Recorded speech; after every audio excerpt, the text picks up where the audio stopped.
Hello, everybody. Welcome to Shadow Healer One. I don't want to do that song. So, I'm going to be discussing something very interesting today. This might be a very long, very long talk. So, or it might be very short. I don't know. I'm just gonna go step by step and see how I feel as I go along the way and reveal myself in a way like I have never revealed myself before because I am right now in a place of the in between. That means I am standing in the place of the in between. That is my sun in the 12th house, Pisces, astral realms, and Mercury there as well. So that gives me a Legoa energy because Mercury is a Legoa. I'm going to be talking about natal charts. I'm going to be talking about how to go deeper because I've been seeing how a lot of people have been asking me, and if, those of you that have been seeing my Spitfires, um, you've been watching the Spitfires and you've been attending, you've seen that the conversation seems to have been leaning a lot towards ancestors and past lives, and I myself, I've been opening up a lot more about those kind of things. See, now I'm going to be discussing my chart. I'm going to be discussing the importance of a natal chart, and I'm deciding to do this in the place of the in between because earlier today, actually, I had recorded this video. I had spoken for about 4 hours on this topic, but I guess Mercury retrograde, I was in the place of the in between, and I had been asking. See, the universe and I had an agreement.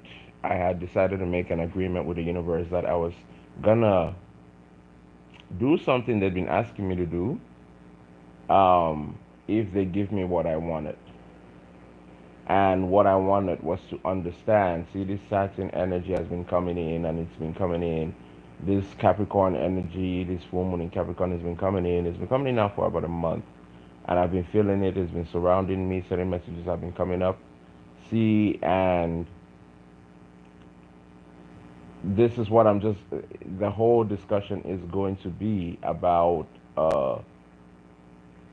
your special abilities, how you can detect your special abilities through your natal chart, how you can detect your past lives through your natal chart, and how you can detect your ancestors through your natal chart and your connection and your blessings and your curses, ancestral blessings and curses, especially in this moment in space and time. And yes, I'm going to be saying this, especially in this moment. I'm going to be saying something as pertaining to space and time a lot. So just follow me when I do that. That means I'm keeping track of time because when you clock out of reality, um, time and space they kind of mix up. But anyways, now let me start with the sun in the 12th house. This is my natal chart. I'm going to be discussing with you how I can see my abilities, how they've manifested throughout my life, and how you can detect them in yours for those. But and I'm not very good at uh, doing talks for intermediaries and higher philosophers and beginners, so, freshmen, sophomores, and graduates, so to speak, or whatever. Um, I'm not very good at mixing them up. I just kind of give my message the way it is, and that's why I'm doing it from the place of the in between right now, because it gives me the ability to be able to teach the lesson fully without really having to worry and stress too much about if people are going to understand, how do I break it down, and blah, blah, blah. All the information I need is probably going to flow to me because when I'm in the space of the in between, it's like I check out of reality. Okay, let me give you guys a picture of what I'm experiencing right now. I'm in a place, it's like, okay, I've checked out of reality and I'm looking at the world, and this is something that I think people that go with schizophrenia they experience as well. I do have lunacy. Pisces is a planet of lunacy, drugs, alcohol, addictions as well. It's similar in a way to Scorpio, but Pisces definitely goes extreme because that's where Jupiter, who is drunk Santa, I loved that reference, that way that it was put. Drunk Santa, um, Jupiter, he meets Neptune, who is just a piece of work. But also a dreamy, it's kind of like Neptune is a fairy. Neptune is this dreamy Seven of Cups, illusions, disillusionment, fantasy. Every time you look at the Seven of Cups, think of Neptune. So Pisces is a house of loss as well because that's a house. It can also bring trauma. It can bring a lot of addiction. It can also but it can also give you the ability to check out of reality, and that's what I'm going to be discussing with you guys. Again, I'm going to be discussing your special abilities, and for those of you that want me to open my for those of you that want me to open the video that I did earlier today, see the thing is I was doing the video, I was talking, but my battery was low. So it died. So there's only about 1 hour worth of footage of what I was saying while I was disassociated. Because like I said, I had to deal with the universe. If you give me what I want, I'll do what you want me to do. And if you guys remember, one of my Spitfires, I was talking and I kept getting Sagittarius, and it kept coming 14, 14, or something of that sort.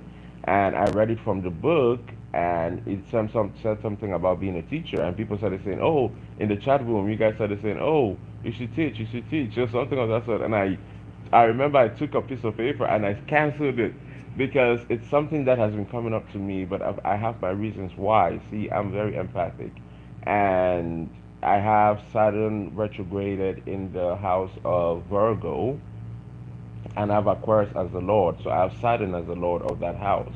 So I have Saturn retrograded in Aquarius in the sixth house of Virgo, but Saturn comes there. So Aquarius is there. So Saturn comes there, and Saturn makes it now um,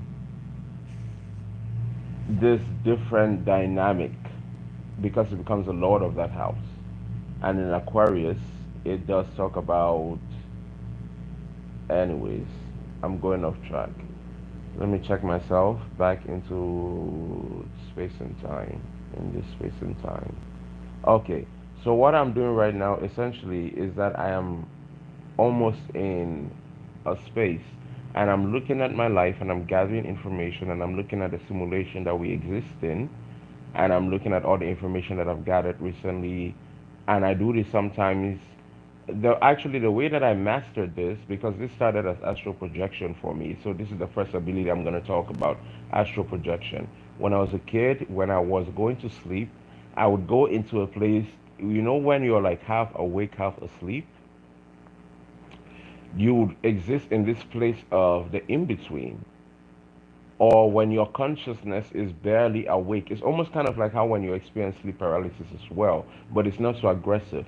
And I would feel this pressure in my skull, and there'll be this rush sound, like white noise, like or like running water, like waves of running water, and it would build up this pressure, and then it would go dead silent, and there would be this hissing sound, and then I could look around and realize that I'm watching myself on my bed. So the first gift that I'm going to be talking about, astral projection, Sun in the 12th house. So those of you that have Sun in the 12th house, Jupiter in the 12th house, or Saturn in the 12th house in Aquarius specifically, if you have it in Capricorn, it will give you the ability to connect more to ancestral spirits. Very strong connection to ancestral spirits if you have Saturn, if you have Capricorn in the 12th house. But it might also give you a fear of death. It might give you a fear of death. It might give you a lot of heavy karma from ancestors as well. But in Aquarius, it will give you this strong intuitive ability, this brilliant mind. You might be a great inventor. You might be an astronaut. You might be, because what is Saturn? Saturn is technology, especially in Aquarius. Saturn is technology. And then when you have Pisces there or Neptune there, or this dreaminess or the worldliness. exploration, and Saturn, the inventor, because Aquarius is a planet of invention. It becomes this quest for new things. You become a deep sea diver. You go in search of, you become a person that might go to the Amazon and search for anacondas. You go deep. So that might be something that it might be part of your personality. So try to look deeper. Always go deeper, guys. Remember, know your natal charts. Know, because it will tell you so much of who you are, what it is you want to achieve in life, where you want to go, what your passions are. Even if you come to me, honestly, because I'm not going to be doing these readings from the place of the in between, because it drains my energy very badly. I mean, I was so exhausted last night. I couldn't even get up to put my phone on the charger when I started recording the video. I was just hoping to get the message out as quick as possible. I talked for about 4 hours, but the phone had already died within an hour, so there's only 1 hour footage. Let me know in the comments if you want me to unlock that, because it's private. It is here on YouTube. You can see the time when it was recorded, I think, but um, it's private right now. So let me know if you want to listen to that. I'm just rambling about charts and blah blah blah blah. I'm rambling. It's a lot of rambling, like I'm doing now. Sorry. Get yourself back into space and time. To the space and time. To the space and time. Okay. So with this sun, if you have sun in the 12th house, Jupiter in the 12th house, Saturn in the 12th house, in Capricorn, it might give you a very strong connection to ancestors, ancestral spirits, death. In Aquarius, and a career also as an astronaut or something of that sort. In Aquarius, it will definitely give you a career more in astronaut, maybe biology, biophysics, something like that. I don't know. Biochemistry, I don't know. Exploration, going to the Amazon, wanderer. And also, there's one more I think that should be there. So we have, and also Venus in the 12th house might give you witchcraft, ability of witchcraft, a strong intuitiveness, a connection to women, but also would have a lot of trauma through women. But it will give you a very strong intuitiveness and an ability, an affinity for witchcraft. Venus, especially when it's well positioned in the 12th house. So again, remember, go deeper, go deeper, go deeper, go deeper. Learn yourself, know who you are. And I'm going to tell you guys exactly who I am today. You're going to know from the horse's mouth. So gather yourselves, gather your shit together, put your shit together. If you need to take a shit, go take a shit. Because I am not here anymore. I remember doing that yesterday. I'm seeing the image of it, because what I'm seeing right now is like different. It's like I'm seeing several TV screens and they're like flashing through me. I'm not as disassociated as I was yesterday, but I'm still seeing it in that way. Because 12, remember, I've always told you guys the 12th house is also isolation. And I'm going to tell you how that influenced me also. Because Sun is the father in your chart. That's a masculine energy. Associates Sun sometimes also with husband and brothers. But Sun will definitely be the father in the chart. And in the 12th house of Pisces, of loss, of dreaminess, of fantasy. Because Neptune steps in and kind of fucks it up in a way, because Neptune also comes in with its own little toxic ass. It's kind of like Pluto, it's kind of like death. And I'm going to tell you, I'm going to have a discussion with you guys about my relationship with death, because I have my North Node in Scorpio, and I'm going to discuss that deeper with you guys. In my Western chart, it's in Sagittarius. In my Vedic chart is in Scorpio, and I'm going to discuss that deeper with you guys. Um, so with Sun in the 12th house, I learned to be very isolated from a young age. Um, there was a lot of isolation from the father. When my father came into my life, um, he gave me great luxury, but isolation. I was living in a huge house, and that's something I've discussed with you guys to some degree. I was living in a huge house and 7 bedroom mansion, and but it felt like I was always alone. And that's before my grandmother came, especially. We moved from a big house to a bigger house from a bigger house to a bigger house. And all the while, there was a great period there, especially when I was around 7 years old, of isolation.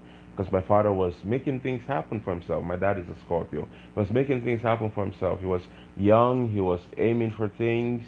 He was the head of a pharmaceutical company, and he was in charge of getting drugs to several thousands of hospitals, from Congo to Cameroon to Ghana to Nigeria. So he was always gone. He was always traveling. He was always going from hospital to hospital, peddling, selling medicine, that kind of stuff. So, and he had a huge responsibility on him, and of course that brought in great gains and blessings. Because remember, this is Jupiter. Jupiter again is drunk Santa. Jupiter gives gifts. So, but it gets to a place where you get lost in the shuffle. So my dad, he got lost in the shuffle in that way. That's not something I would ever hold against him, because I learned a lot and I grew up a lot in those moments. And I would be in the house by myself, and when you're a kid and you're living in a big house, I was around 7 or 8 at this point. When you're a child and you're living in a big house, and a pin drops, you hear it. And there's this fear. And remember, again, my north node is in where? Scorpio. Scorpio, your dangers, your biggest fears, your biggest worries, your worst, the depth of yourself, the darkness, death coming at you, self-realization. But even before that, I had already kind of mastered myself, because there had been a lot of trauma. Because again, death has been around me from infancy, from conception. Actually, when my mother was pregnant with me, when she was 19. Her brothers dragged her to the hospital. She was kicking and screaming, dragged her to the hospital to have an abortion. So, right from my birth, Scorpio, Scorpion sting, death has been knocking at my door. But it's something that I have mastered, because see, I have Aries in the eighth house.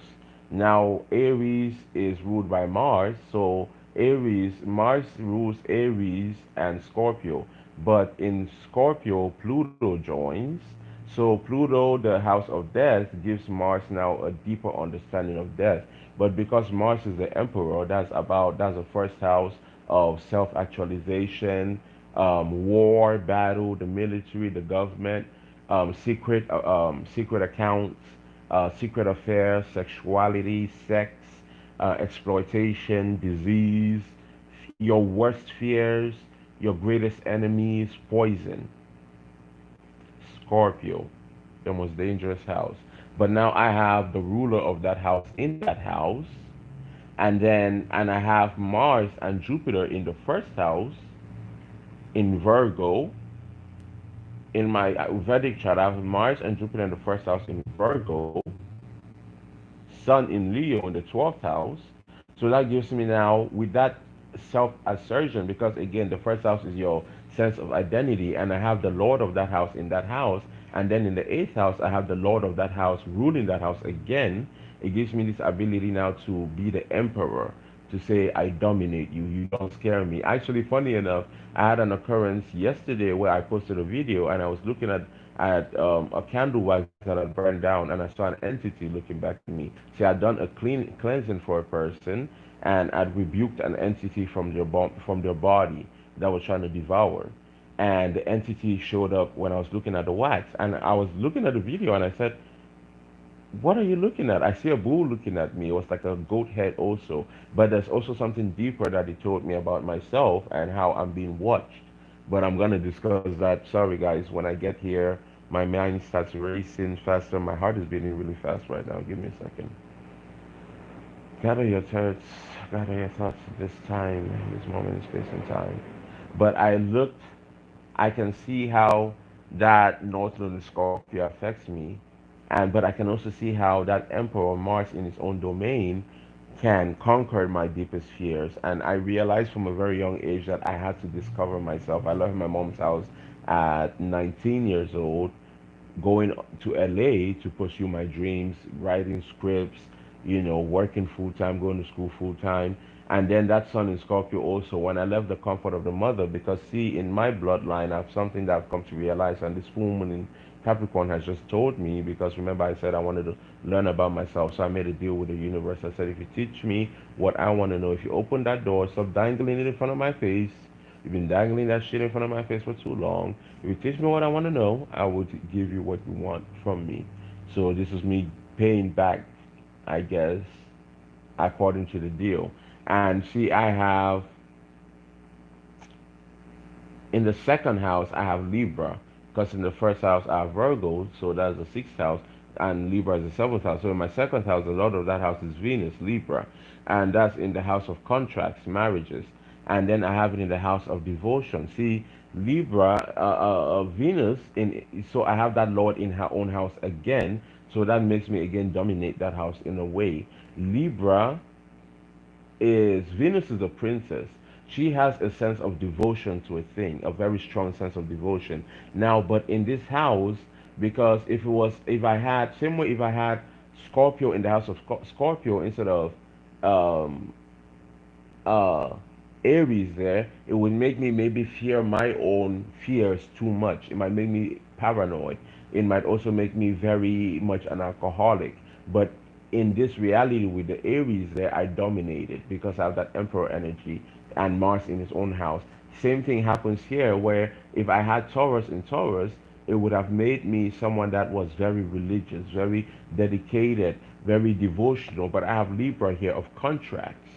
So it makes me a person that, okay, I can give you what you want. I'm devoted to you. I understand your purpose. I understand the hierarchy because, that's Taurus. Taurus is the Hierophant. Hierophant, if you look at the Hierophant card, you have people bowing down to the Hierophant who sits on a throne. Again, that's another form of authority. So I have that Mars energy of the Emperor, and then I have this religious authority as well with the Pope kind of mentality and religion. Because Taurus, Hierophant is about traditionalism, it's about religion. So, so I see your point, religion, I see your point, traditionalism, but I need to get something from you back. I get to be able to do that because I have that Libra placement there. Because Libra is a house of the seventh house, a house of contracts, and Venus is in her own house, and my Venus is very well placed in the 11th house. I have Venus in Cancer in the 11th house. That's a Lakshmi stand. That's the 11th house of gains. That's the house of Aquarius. That's the house of gains. So with spirituality, even in my devotion to God, you guys would have even heard me a while back. I discussed with you guys how I was talking to God, and I told God, if you want me, come get me. I'm not gonna run after you. According to the Bible, because I grew up in the church, even though I don't consider myself Christian anymore, I don't really consider myself religious anymore. I consider myself spiritual. But and again, that's that Libra in that house because it makes me a person that I have to, I have to get something. I have to know who I am. And that North Node in Scorpio, Rahu in Scorpio, makes me also have to address my deepest fears and assert myself. Aries and Scorpio, Emperor, assert myself over my deepest fears. So with that Venus energy now, that Libra energy, I have to get something back. It has to be a contract. So you guys would have heard me a few months ago, if you remember, I was talking doing some readings and maybe doing some spitfires. I talked about how I had to have a conversation with God, and I said, "You want me? According to your Bible, according to your secret text, that little book, I was being petty. Because when I get mad, I get mad. Cause I don't give a fuck. I don't give a fuck. I just saying why I don't give a fuck right now because I'm in the space in between. And when I get here, I don't give a fuck because I'm disconnected from the simulation. You guys, how is your reality going? I'm not here anymore.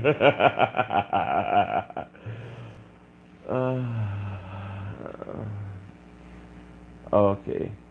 So that Venus energy now it becomes a contract.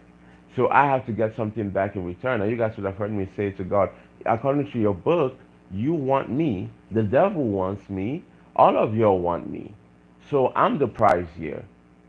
So here's the deal. You give me what I want, and I continue to devote myself to you. Because again, the Hierophant is about devotion. And one thing that people always ask, And this is that thing that gives me the ability and maybe the capacity to think this.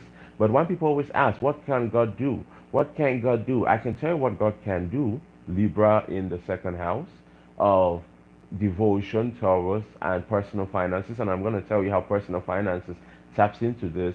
Libra in the second house of devotion, the Hierophant, worship, religion, devotion. It's I can tell one thing God can do. God can control your free will. You can God even if you will read the Bible, there are several passages in the Bible where people challenge God. You see God is saying, "I'm gonna do this. I'm gonna do this," and it takes one little old ass man with his beard swinging around, his little ball swinging around, walking up on a mountain, talking about God. Look, listen, listen, my nigga, listen, my nigga, chill, chill, bruh. He's like, chill, bruh. And then God is like, all right, you know what? I'm not gonna do it. I'm not gonna. You're fine. You know what? I thought about it. You know what? Okay, okay.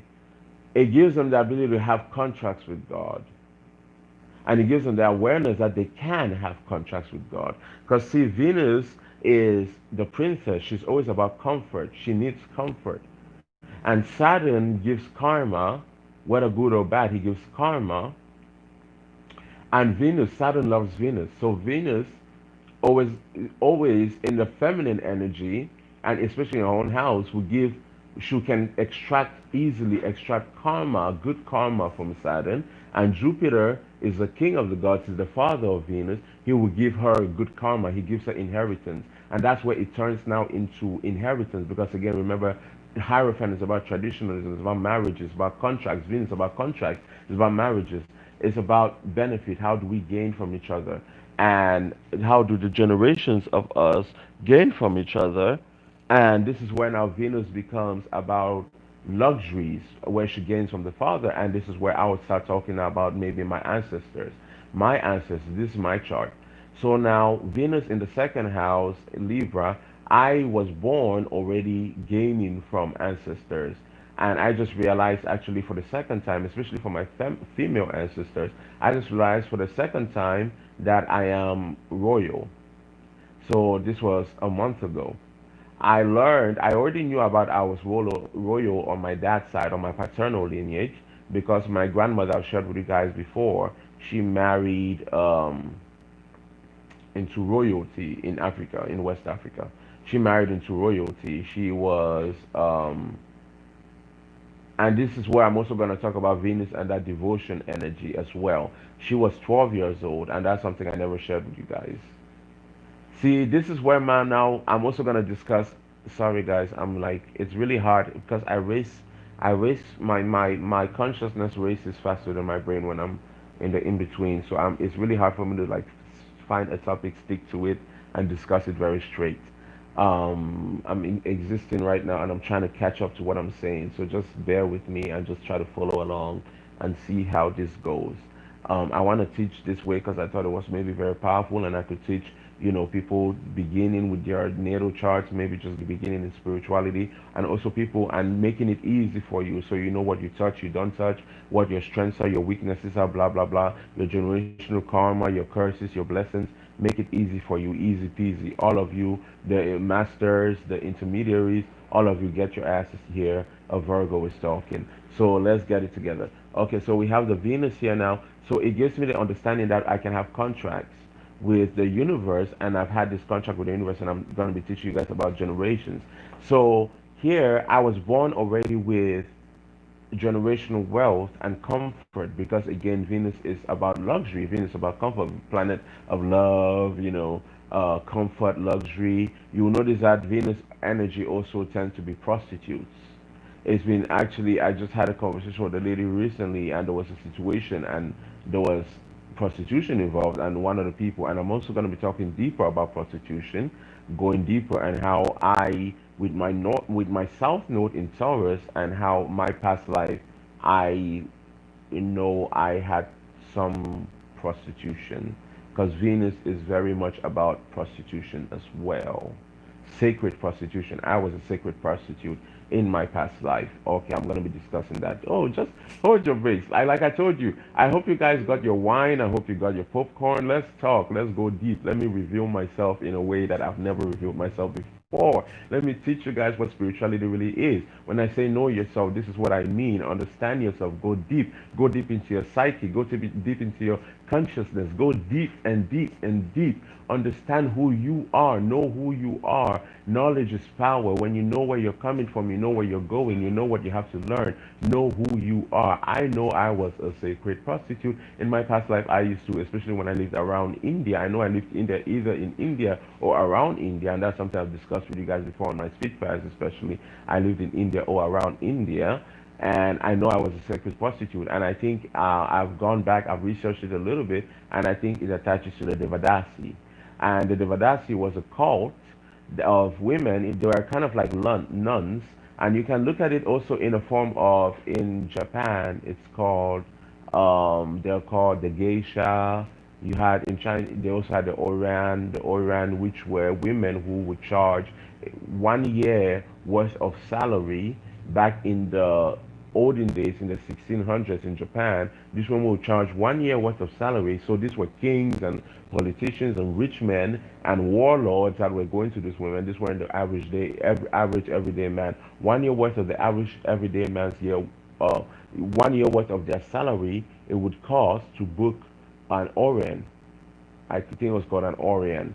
So they were high class prostitutes, and they were like the Kim Kardashians of the society of what today is. So prostitution is nothing new. Don't get it twisted. It's existed. Let's respect it. I stand in a position where I say prostitution should be legalized. They should have their rights. Actually, there's an article I'd read a few years ago about a woman in New York City who ended up sending, I think it was her 4 or 6 kids. She was a prostitute. She worked her whole life as a prostitute, ended up sending her 4 or 6 kids to the university, completed their graduation. She's still working as a prostitute in her 60s in New York City. Very beautiful, very interesting article. Prostitution should be legalized.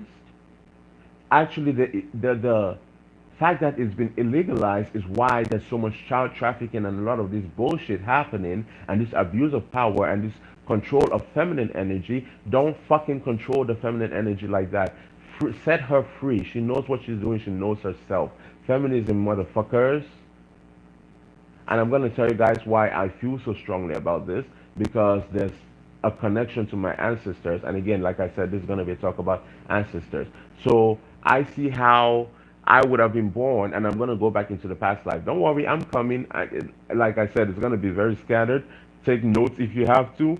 This might be a very long talk. Take notes if you have to, but let's talk. Let's go deep. Let's go really, really deep.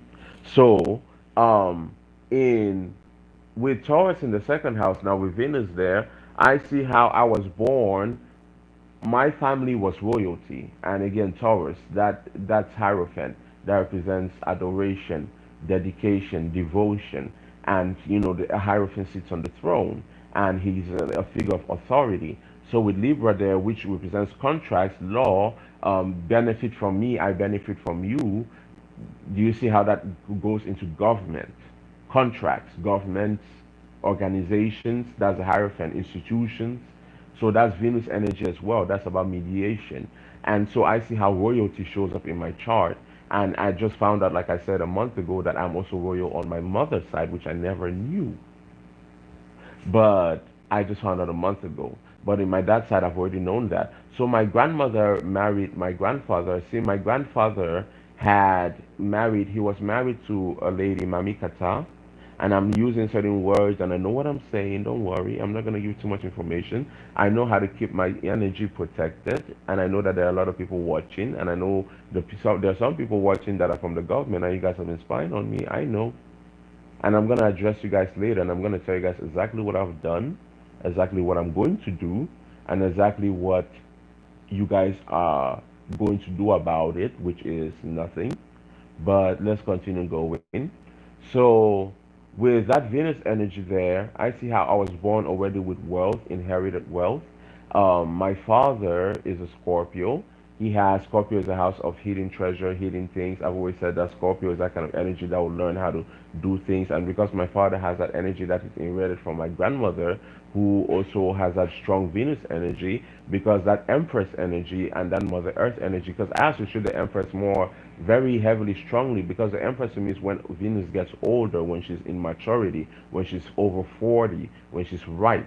That's when Venus is in her strongest power, when she's in over her 40s, when she's ripe. In her early 20s, she's trying to figure out herself, her sexuality, magic, blah, blah, blah, blah. In her 40s is when she gets ripe. That's when she becomes the empress, the authority figure. She governs herself. So in Venus now, um, I see how that empress energy with my grandmother, especially, and my mother as well, the authority figures, and how feminine energy has been so authoritative in my life and has taken a very strong capture in my life.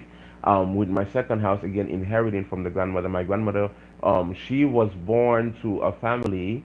I guess maybe I suspect they might have been healers. I don't know for a fact, but she was born into a family. Her parents died when she was about 2 years old. That's on my father's side. I'm discussing. I'm going to talk about how that's a I'm going to talk about my generational blessings and curses on my father and mother's side through my chart, and I'm going to discuss it deep with you guys. I'm going all the way deep. Vulnerability. Full moon in Capricorn. Let's go. Contract signed, sealed, delivered. I am here. I am present. Let's do this. So she with my grandmother, she married at 12 years old. Her stepmom, her aunt, not her stepmom, her aunt had moved into the house, and she had taken over the house. She was maltreating my grandmother, and then my grandmother was working on the field. This is something I've discussed. I've dropped a little hints. Northern Scorpio. I'm all about secrets, but with this Gemini switch that has happened with Sagittarius going into the south node and Gemini coming into the north node. Gemini is about communication. That's Mercury, information, exposition, a lot of scandals. If you look at the world right now, you see a lot of information being exposed. We're learning a lot through the technology, our communications, text messages, emails, phone calls. We're learning, we're exposing ourselves, our deepest fears, our darkness. We're exposing the world. The world is being exposed itself. Curses are being opened, generational pain, because Scorpio is a house of death, rebirth. Generational pain is showing, past lives are coming out. And even in the Spitfires, you guys have been very interested in discussing those things, and I'll be going deep with this stuff today. So let's go. Okay, so now with my Venus there, that energy now gives me my grandmother, she married at the age of 12, sorry. My grandmother married at the age of 12, and my grandfather, I think, was either somewhere between 24 and 35. I don't know which. But obviously, and I don't mind it because at that time was acceptable. And in her chart, I think she lived her life path because she married someone that was supposed to be a father figure, and she had good, I can tell just by looking at how her life went, that she had very good Sun and Jupiter energies, very good placements, because they gave her a lot of generational blessings through men, her father, and through men, her son, even her son, my father, and how he blessed her, and even to the day she died, and how she's blessed him, and how I myself have been blessed, even just very recently, very blessed by women and by that feminine energy. So, so she married at the age of 12. It was acceptable then. My grandfather, I don't know, he was walking by. I don't know if he was walking by. I think she was cleaning the front yard of the house. Again, remember, her aunt maltreated her when she moved into the house. She had a lot of responsibilities from a young age, and her elder sister had married also young, so she had already left the house at that point. So she was left with her aunt, who was treating her pretty poorly. So she was sweeping the house. I think it was because of jealousy to some degree. I don't know why I picked that up, but I picked that up intuitively. But she was sweeping the front yard, or she was working on the field, because her family did have some aspect of power and wealth in the community, but the aunt had taken over, and that her mom and her dad had died, I think, when she was about 2 or 4 or something of that sort. I think it's an even number, 2, 4, or 8, something 6, 8. I don't know, but I know it was around 2. I believe it was 2 because it was really young, and she was very much a Cinderella story in that way, and she was really young, so she grew up with a lot of responsibilities. So I know she had probably had Aquarian energy also very well positioned in her chart, and Venus very well positioned in her chart. Jupiter, Venus, and Aquarius very well positioned in her chart, because even though she met a lot of her opposition, she was able to conquer them. There's always hope at the end of the tunnel, always a silver lining for her. She always won her biggest fears. And that's something I realized in my life that I've inherited from her, that I'll always be able to dominate my biggest fears. And so she was cleaning either the yard or the field. My grandfather was walking by. He saw that my grandmother, that beautiful woman, and he said, "Oh, I'm gonna marry her." See, at this point, my grandfather was married to an age-appropriate woman at the time, but the thing was she was infertile, and I think maybe that's why Dad wanted to get someone much younger, because the whole idea that when she came into her womanhood, she would be very ripe for the picking, and they could get her fertile. Because see, that's how they thought back then. We have to look at the time, we have to look at the consciousness, and how history was playing out at that time, and the traditions, and that's again that Taurus energy, that Venus energy of devotion and traditionalism, and that time, and how people understood the culture. That's Taurus, that's culture, institution, community, Venus, and also answering, that's the princess of answering to the father and answering to Saturn, and trying to extract blessings from Saturn through devotion. So here now, my grandmother, she married my grandfather. So he passed by, he saw her, she was beautiful, she was gorgeous. I guess she was coming to her womanhood early. And I know, I know, but I have to give the picture because I'm seeing the picture. It's showing, it's right here on the screen that I'm looking at. So it's showing itself to me, so I have to talk about it. But he saw her, she was beautiful. And then he said, okay. He came back, I think, like the next day or within a week. He brought his whole family. This is what we used to call, this is what in my tradition we call knock door, which is like knocking on the door, which is when you introduce yourself, you introduce your family, you introduce the family to the family, and you tell them about your intention. And generally, it goes something like, if they were to speak, this is how they'll do it. It would be something like, "We saw a rose in your garden. We saw a flower, a beautiful flower in your garden, and we wanted to see what we have to do to take that flower because we want to plant it in our garden.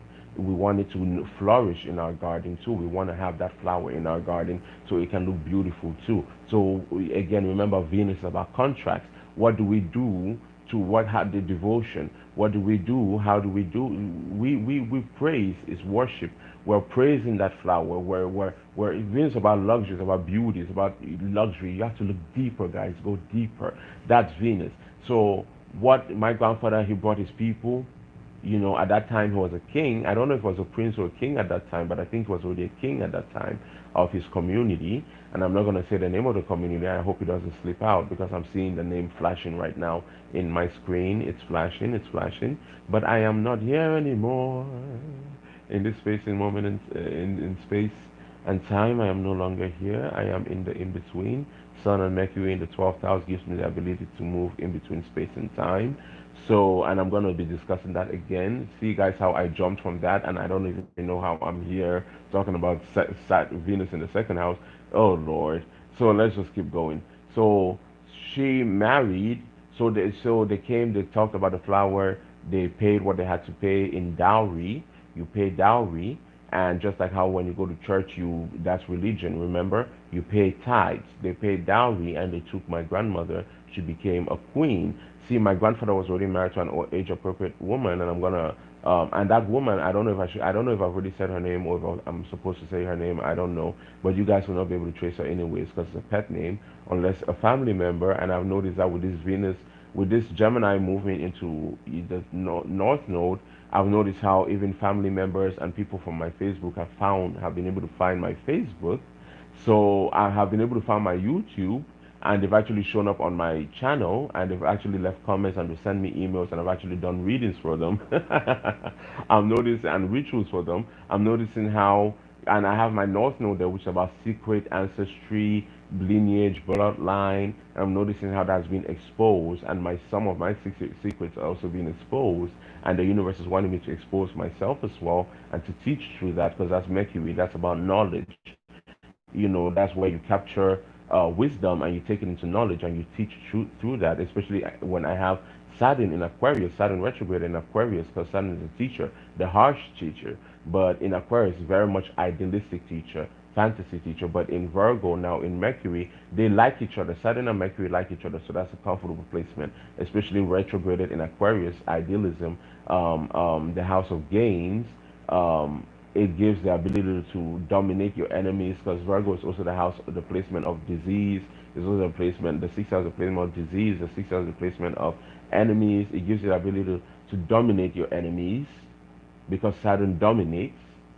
That's heavy energy. That's Saturn. It dominates, and it gives you the ability to. So wherever, and I have Saturn retrograded, so I do have Saturn in that house, and Saturn as a lord in that house, and I have the planet Saturn sitting in that house as well.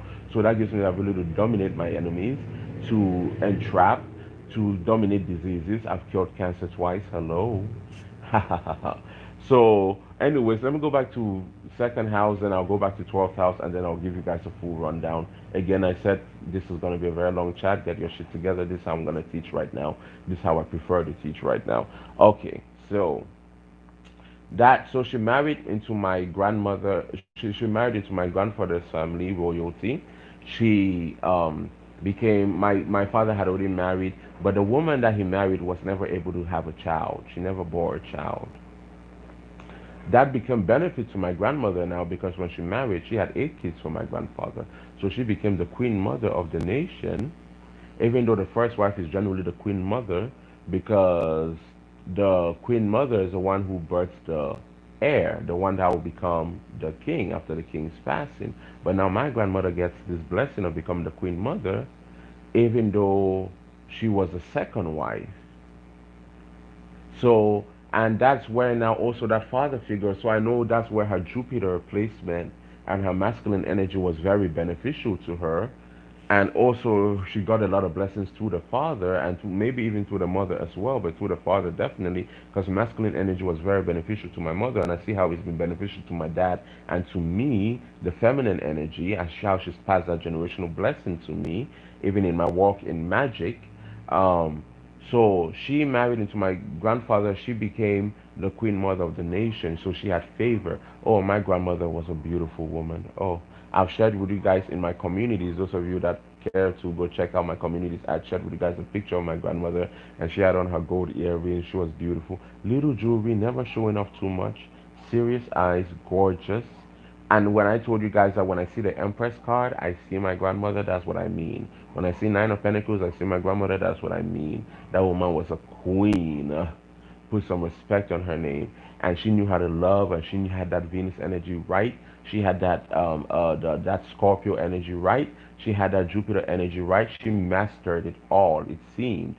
Throughout her work in life, she mastered it all, it seems. And I look at her almost like I look at a goddess in a way. And I've told you guys before that if there was a god, how you guys would see a painting on the wall of how God would look, I would see that as my grandmother. I would see God like as my grandmother. If God were to be a grandmother, if God was to have a face, it would be something looking like my grandmother, because she was that entity that came in at such a point that I needed her. And that's why I'm going to go back in that 12th house, that sun 12th house of isolation, where I was talking about how I lived in a 7 bedroom house alone before my grandmother came and really became a blessing to me. So wherever I've left the comfort of the mothers, whenever I've left the comfort of the feminine energy, I have found myself in a state of lunacy, meaning that I found myself in a state also of isolation. Same way when I left my mother's house, I moved to LA. The very first job that I really had, where I was working full time as a security guard, was in a house of lunacy. Piscean energy. Neptune is about drugs, alcoholism. I worked at LA Mission, Los Angeles Mission, on Skid Row, which is the most toxic place of LA, where people are having. I'm talking people pull their pants down. I've seen people pull their pants down and take a shit on the streets. Take a shit on the streets. Hey, take a shit on the streets. No joke. I've seen people take their pants down so high out of their mind, they take their pants down and take a shit on the streets. And then I've also seen people, um, prostitution when I worked there, because I worked at LA Mission is like a homeless shelter. So people that are in recovery, people coming from jail, they come and they live there. It used to be a hotel back in the day. And I'm actually working on a novel right now. I'm not gonna tell you the name, but I'm not gonna tell the full name for those of you that are ever gonna be able to find it, because I release my novels under pseudonyms, and that's a Scorpio again, energy, North Node Scorpio, secrets, secret accounts, all that kind of stuff. I release my novels under pseudonyms. Even when I shared with you guys that my novel had become a bestseller, I didn't tell you guys what novel. I canceled it out. I erased it so you guys would know, and I knew exactly what I was doing. I was sharing. I knew I wanted to share, but I didn't want to tell you guys what I had. That was what, last month or 2 months ago that happened. I knew I wanted to share. I shared it on my communities, but I didn't want to tell you guys what the novel was. That Scorpio energy makes me want to still keep that to myself. It's sacred to me. So that's the house of secret accounts, secret affairs, secrets, and yes, with secret affairs, I've had quite a few of my own secret affairs, and I'm going to be discussing that with you guys here today as well. I'm going raw. I don't know how long this is going to take, but let's just go with it. If I get too tired, like I was yesterday when I had been channeling for hours and hours, if I get too tired, I might just fall asleep or something might happen. I might snap out of it, whatever. But right now, I'm in the space in between. I'm in the space in between. I'm in between space and time, in this time and space, and I am conscious of who I am, and I know where I stand. So that sun in the 12th house, when I left the comfort and the blessing of the mother, and the women, the feminine energy, the significant feminine energy in my life. And right now I have one as well who is comes in the form of Joyce. Actually, I have two and maybe even three. I have two that come in the form of Joyce and my best friend who is a Capricorn, and it was Capricorn Saturn, your karma, generational blessings, generational curses. My best friend who's a Capricorn, she's been a blessing to me and keeping me sane and keeping me healthy. And even when I told you guys about how I'd done my karmic cleansing and it had crashed me so hard for 2 months, I felt like I was completely high out of my mind. I went through like a schizophrenic phase almost. I almost died, and I told you guys that I think at some point I even might have died. And I went and I touched the other realm, and I came back. And my Capricorn friend was the one who I told you guys she was at a meeting. I called her and I was crying, and I said, "Oh my God, if I die," I remember I called her and she hadn't picked up, and I got mad. I called her, I left her a very nasty message. I said, "If I die, I said, if I die, know that I'm blaming you." Well, I didn't say no, know that I'm blaming you. I said something like, because, I said, if I die, what are you going to do about it? How are you going to feel? I need you right now, and you're not here for me. So I wasn't trying to really blame her, but it was like I was frustrated and I was pissed. I needed her because I felt like something was so wrong, because I'd done that karmic cleansing with Oya, and Oya God was paradigms, and she had shifted my paradigms. I kid you guys not, I cooked. I was going 3, 4 days not eating. I would think I was like going losing my mind. That's called shamanic sickness. I cooked. That's what happens sometimes also when you have a Kundalini awakening. The Indians call it a Kundalini awakening. When I would cook, I would smell the food, and it smelled like rotten. Death was, oh yeah, as a goddess of death, death was there at my doorstep. And I think I died for a little while, and I came back. And that Capricorn friend, she was in a meeting at work. She walked out of the meeting. She called me. She said, "Are you okay?" I said, "BC, I don't know what's." Oh shit! I said her name. But anyways, you guys still don't know who she is, because I'm seeing the image of what happened. That's what I say. I'm exposing everything right now, and I hope I don't give too many details. But I talked to her and I said, "Girl, I don't know what's happening. I'm dying. I think I'm dying. Something is happening to me. I'm dying. You don't understand. I haven't eaten in days. I can't eat. I try to eat. I vomit. Even when I eat, manage to get food in my mouth. I vomit. I vomit. And I can't keep anything down. My body's shutting down. I can feel it. I can feel myself dying. I'm sinking. I'm not ready to go. I don't want to go yet. I do not want to go yet." This was last year, October. November-ish that this happened. Yeah, I believe it started in September, walked into October, November, that I went through this deeply. And I said, I feel like I'm dying. I don't know if you guys can watch the videos. I don't know if I was posting videos back then. Maybe you guys can watch it and see what I was talking about or what it looked like. I don't know if you can click it, but try to go back in my history and see. So last year around October, November, and going into December as well, I went through this. But for 2 months, October, November, it was very intense. It was heavy on me. And I was dying, and I knew I was dying. I couldn't eat. I couldn't sleep. I was restless. My soul was restless.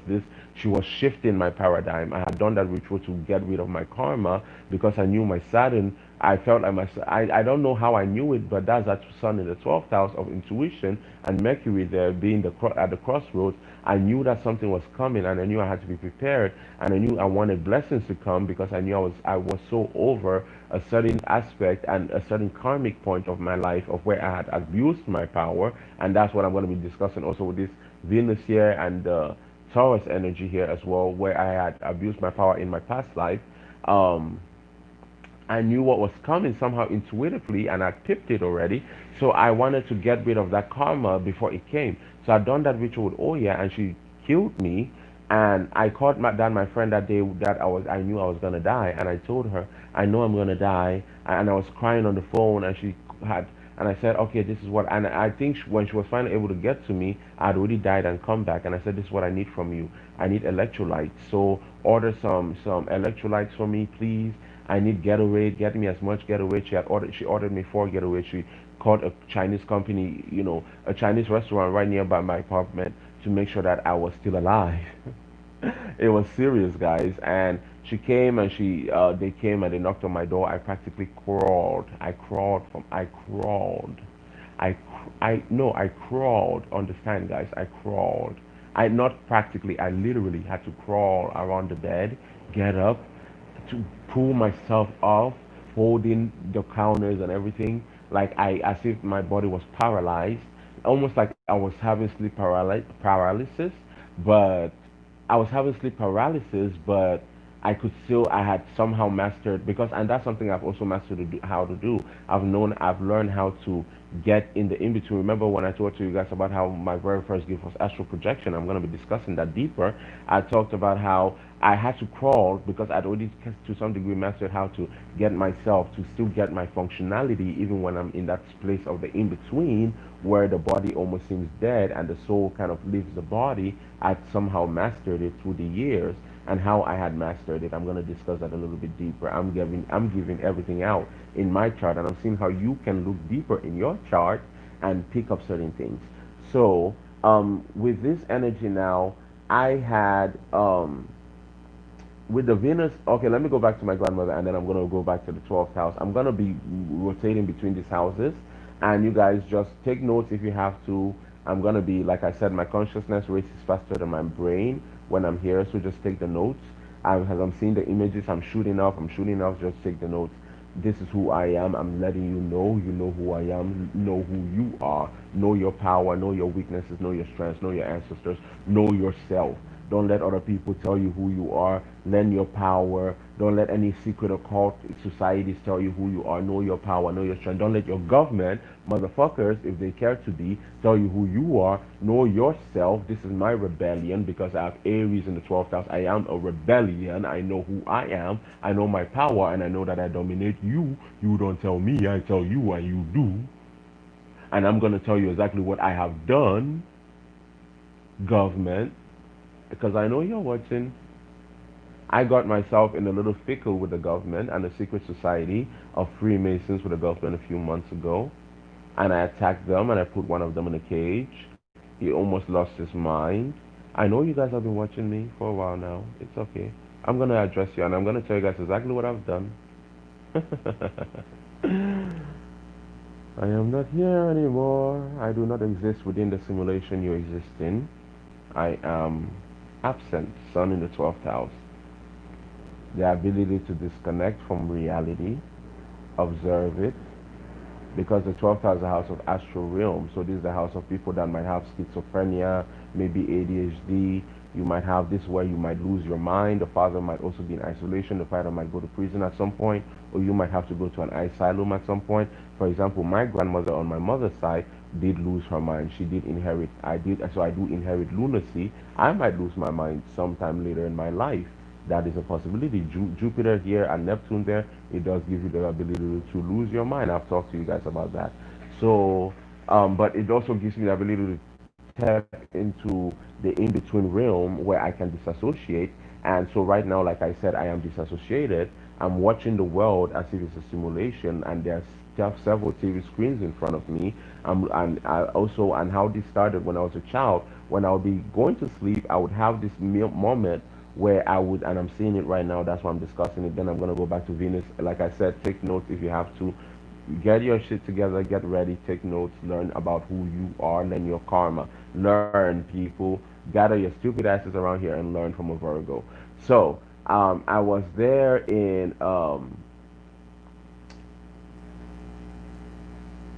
that sun in the 12th house. I see how when I disassociate myself with from the blessings of the mother, that Venus energy, how I get into isolation, how I see I just completely lost my train of thought and another image just flashed very strongly. So I'm gonna go directly to that one. So take notes and keep track, because as I'm, it might not make a lot of sense, but maybe when you read your notes, it's gonna piece together, because I'm gonna go back to the same points over and over again, but in different times and different places. Okay. So that's sun in the 12th house. Now, when I disassociated from the Venus energy, the mother energy, the grandmother, the blessings of the grandmother, and what I've inherited, Jupiter, strong influence, even negative karma through Jupiter and especially through Neptune, of drunkenness, and also my grandfather. So my grandfather on my mother's side, who I am named after, my mother gave me his name and my mom worshipped her. That's that energy again of idolization, worship. My mother is a Sagittarius. Remember, Jupiter is about worship, is about having a certain kind of mindset, of principle.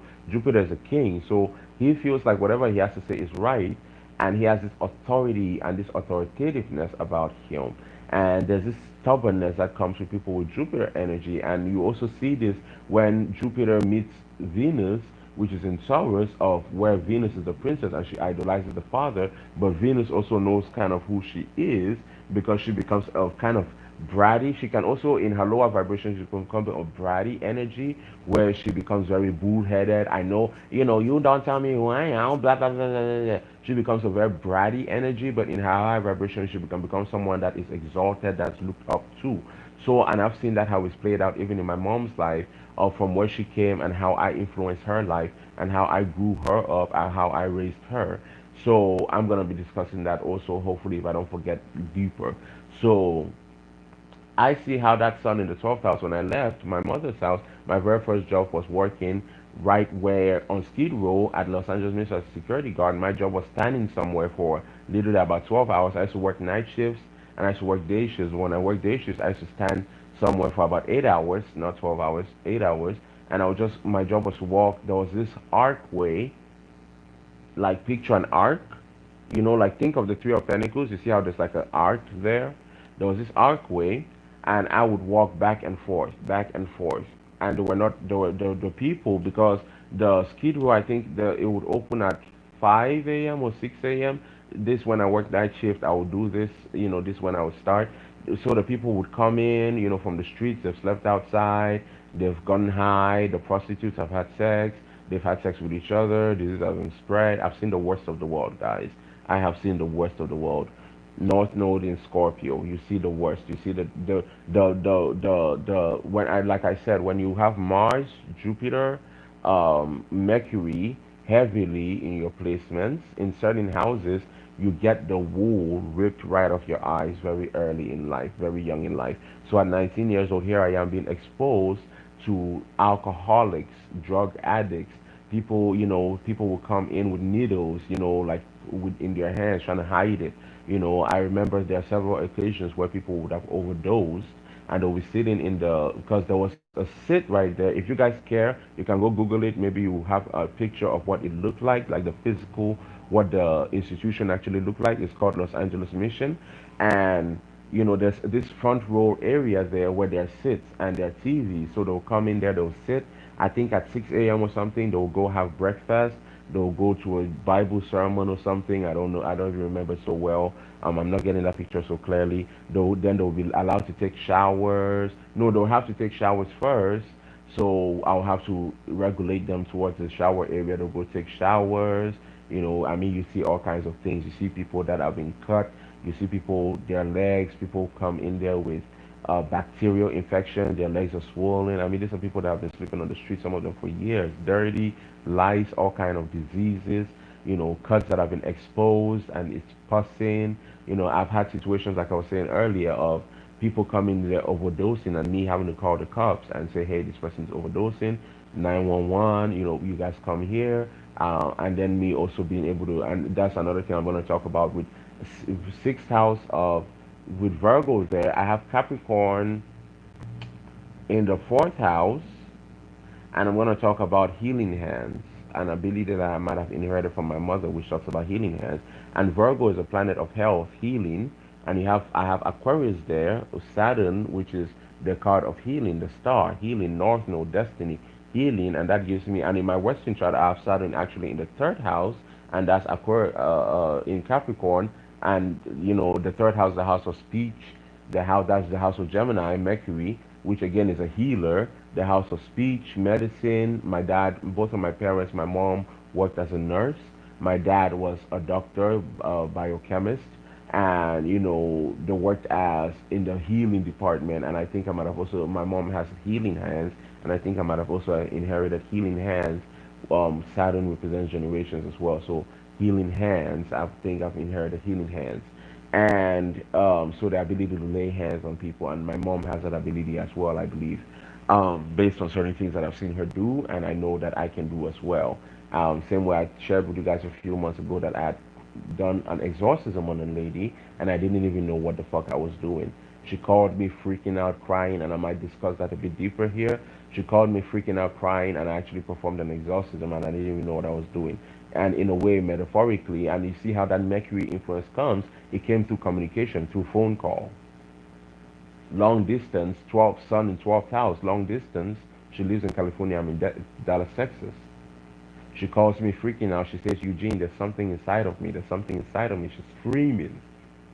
Aries in Scorpio, Mars, Emperor dominates. I said, what do you need me to do for you? She told me, I need you to exercise it. I went to my mother, and she's a necromancer. She's very into spiritualism. She's very powerful. Very powerful. Even though I would say she has some self-destructive tendencies, but we all have it. And I think I kind of have an idea why, because I have read her chart, and I think I understand her on a deeper level, maybe deeper than she knows. Because I see what you do not see. I know what I know, and you do not tell me. I tell you, and you do. Aries in the 8th house, Emperor dominates. Get that shit straight. So, I see how that energy would have played out as well with me being able to do that, but also with the sun in the 12th house and that Jupiter energy of healing, especially in Pisces, that's the high priestess as well. That's the high priestess card. Intuition, the ability, remember guys, I've told you that sometimes I feel like I can just reach out my hand and catch the idea, an idea, um, and know what to do with it, or have this ability to just capture reality in a way that does not make sense, or capture spirituality in a way that does not make sense. I have this ability to understand things that I don't understand, and to know things that I don't know, but I know them somehow. Like the lady that I was doing with the video that I posted for the lady, and I named it Naomi. I talked about in that video, and I said I saw a bull looking at me, and that was an entity. And after that video, guys, I and my friend, we sat and we did something you guys won't believe. We decoded that bull, we decoded that shit, and it went deep and deep, and it went, and the friend that I'm talking about is the lady herself. And because I had the friend that introduced us, she was the one that called, and I told her to connect me to the friend because she was the one that introduced the friend to me. And so I went into her and I talked to her, and we started going deep into the history of her family, the bloodline, full moon in Capricorn, bloodline curses, generational curses.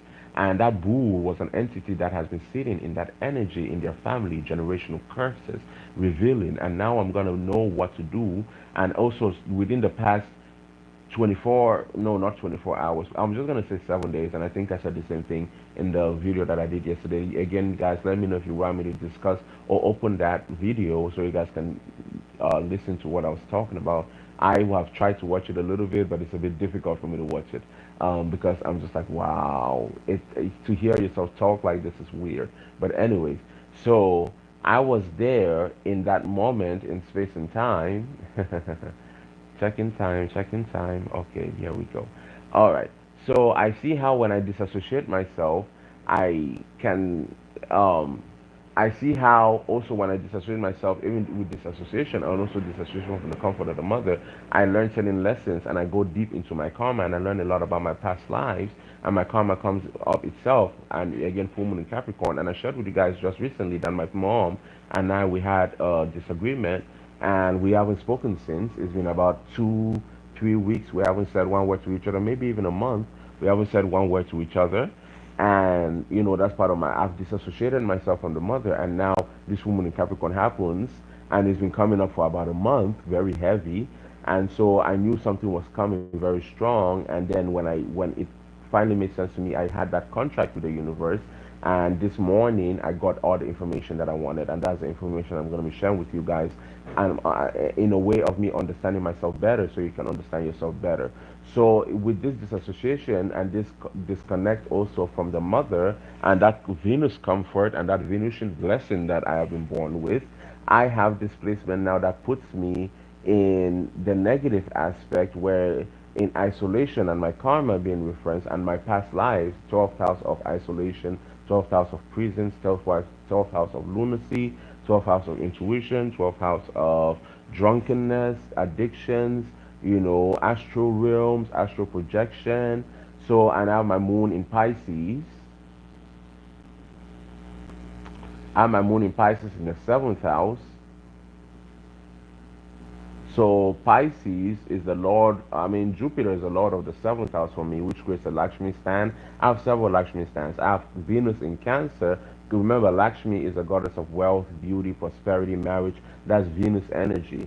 So where you have Lakshmi, that's Venus energy. That's what you call Oshun energy, Yemoja energy, and sometimes even Oya energy, Yewa energy as well in its really Scorpion energy form, darkest energy, deep dark magic, which is something that's coming up for me with this sudden switch of the Gemini energy coming now into the North Node and me seeing how I'm exposing myself and exposing my family secrets and exposing everything through these clips that I'm making and feeling the need to and having to teach through that and this being a new way, maybe a new gift and an ability for me to master as well, mastering my fears, my deepest fears.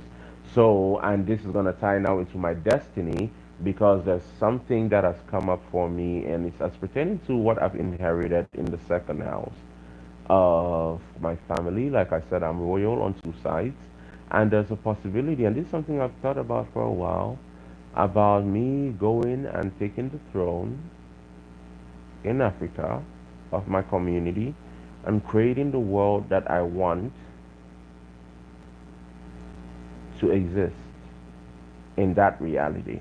Creating my heaven on earth and creating a heaven on earth where life flows and understanding happens and we don't need to be codependent and the government where I will be the government even though right now unfortunately the king really doesn't have any power whatsoever because Cameroon is a very corrupt country but me going there and taking power over that place within that world and with that Scorpio energy setting up my little networks maybe and it's funny because I remember a few years ago when I was in the 10th grade or the ninth grade I'd watched a documentary on TV and I mentioned that Cameroon happens to be one of the countries where the most weed is sold like one of that exports the most weed for a short period of time. I don't know if that's still the case.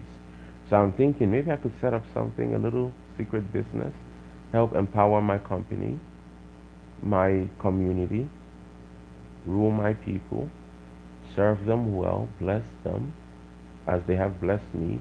The ancestors have been speaking so loud, guys, and they have told me who I am, and they've put this option just came to me today that I do, and that's something I've discussed with my dad before, and he's made a joke about it before, but I've never thought about it deeply because I've always just been so isolated, never really, like I said, I've always considered myself a selfish person. I've never thought about myself, but even in that way, I've always served, and again, that's a Saturn in the sixth house of Virgo of service, helping, service, that's Virgo, service, the servant. And Saturn makes it a chore. But in Aquarius, it also gives you that blessing of freedom and release, where it's a chore, yeah, but it's something you can do. Aquarius is the house of gain, and because I have such heavy placement, I have Venus in Cancer, and Venus Cancer was Cancer, the house of the mother. That's the fourth house of the mother. I have Venus there. Venus is a feminine energy, and my Venus is 14 degrees, 14.06 degrees, I think. So it's very well placed, very well exalted. Venus in Cancer in the 11th house of gains. Your 11th house is the house of Aquarius. That's where Saturn gives you good luck in its higher vibration. That's where Saturn gives you good luck, blessings, generational gifts. So with Venus there in Cancer of the blessings through the mother in the house of gains, it gives me a lot of gains through the mother, and I see how through the father. And when I leave the mother, and when I leave a feminine energy that takes authority as come almost like a maternal figure, I see how my life starts to deplete, and I get into a place of isolation, and I get into a place of deeper knowing, and that Scorpion energy really unravels itself, and it comes out to play like it's here right now. Anyways, so I had that exposure from a young age at 19 years old of drugs, of sex. I would see patrons, people that would come from Beverly Hills, Hollywood Hills, they would drive down. Oh, they might pass around there. You would see people coming there with, I mean, that's a part of the world. You see people come there with Cadillacs, Bentleys, sometimes Mercedes, BMWs. They'll pass around there. They'll pick up people, sometimes from the home, sometimes from the street. Sometimes you see them dropping them off. Boys, girls, men, women. Sometimes men dropping off men, so you already know what's up. Sometimes women dropping off women, you already know what's up. You see that darkness, that deepness, that Scorpio energy, things that we do in the dark, at night, late at night. They're running, they come, they pick them up, they take them to their apartment sometimes or to a hotel. Sometimes they take them to park somewhere. They get a DJ. Maybe they pay some money. Sometimes maybe they even take care of those people. Prostitution, hey. Again, and I see how that Venus energy in my past life where I would have been, I believe, somewhat of a Devadasi. Remember I talked to you guys about that Venetian energy and prostitution and how I would have been a Devadasi. I have myself known my kid too in Taurus. So, and that's that worship. But now there's a difference now between prostitution and sacred prostitution, because now that's where Venus enters Taurus, where it's not just about, okay, you pay me, I pay you. And I have Libra there. So it's, yeah, you pay me, I pay you. But now there's that hierophant there. There's that devotion. There's that worship. That's where Venus now becomes a nun. But now because Venus is trading, she's trading, I have Libra there. So that tells me that in my past life there would have been contracts being made where it would have been, especially in that Taurus energy of personal gain and finances. So that gives me prostitution. But because it's in Taurus, it gives me now gains through prostitution, but through devotional prostitution, so sacred prostitution. And I've already shared with you guys, and actually there's a video on YouTube. I discovered it about a month ago. I believe I have it in my liked videos. I'm going to go to try to find that videos. It's a past life reading someone had done, and it's something that I've been picking up and I've been discussing with my friends before, my close friends. I only have about 3 friends really in this world, and I discuss it with them. I'm very isolated that way. I mean, I talk, I'm very open, but you guys don't really know. I'm very deep. And there are things that people you really don't know. Oh, trust me, that North Node in Scorpio goes deep. And because I always say Scorpio is a bottomless pit, is the deepest depth of a depth. Is the deepest depth, that's Yewa. That's the bottom of the ocean where the sun does not shine. The bottom of the ocean where the sun does not shine. You don't see. Pressure is too heavy. You can't see. You can't feel. You get too close, you go too deep, you explode. Your brain scatters. That's Scorpio. Scorpio gets dangerous and deep. That North Node is Scorpio, and I'll tell you guys how that has influenced me in my whole life, and how I've learned, and how by the age of 19, which was what prompted me to leave the house early and leave the mother's comfort, I'd already learned that in order to know who I was, even though I wasn't into spirituality at the time really deeply, mother had introduced me to religion, father had introduced me more to spirituality. And even though I had learned, of religion, I knew that I had to leave the house to go discover who I was and face my biggest fears, because only through facing my biggest fears was I going to get my biggest blessings. you see, because I have my North Node in Scorpio, and that's all about your biggest fears, the depth of you, going deep and deep and deeper and deeper and deeper and deeper, till you can get no deeper. So that's why I left the house early. So at 19, again, I was exposed to that all that fear. I was exposed to occultism. I was exposed to, that I was exposed to sexuality, and also that non Scorpio does make me a horn dog. It makes me someone that I knew I wanted to learn about myself through sex. And you see, the mother's house is sacred. I have Capricorn in the fourth house. That's Saturn. That's the devil. That's in tarot. That's Saturn. That's structure. That's rule. But this is not where Saturn is in Aquarius, where Saturn becomes an inventor. This is not where Saturn becomes a placement of great invention or idealism or, new age. This is not where Saturn becomes Jesus, because a lot of people don't think about this. Think about this. Jesus might have been an Aquarius, because or Jesus came in with Aquarian energy, because if you think about it, Jesus was New Age in his time.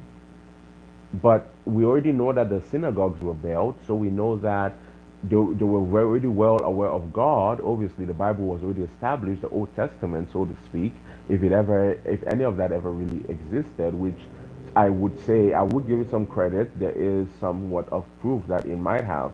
But in this place now, Jesus becomes very Aquarian, because he is the messenger, the new age.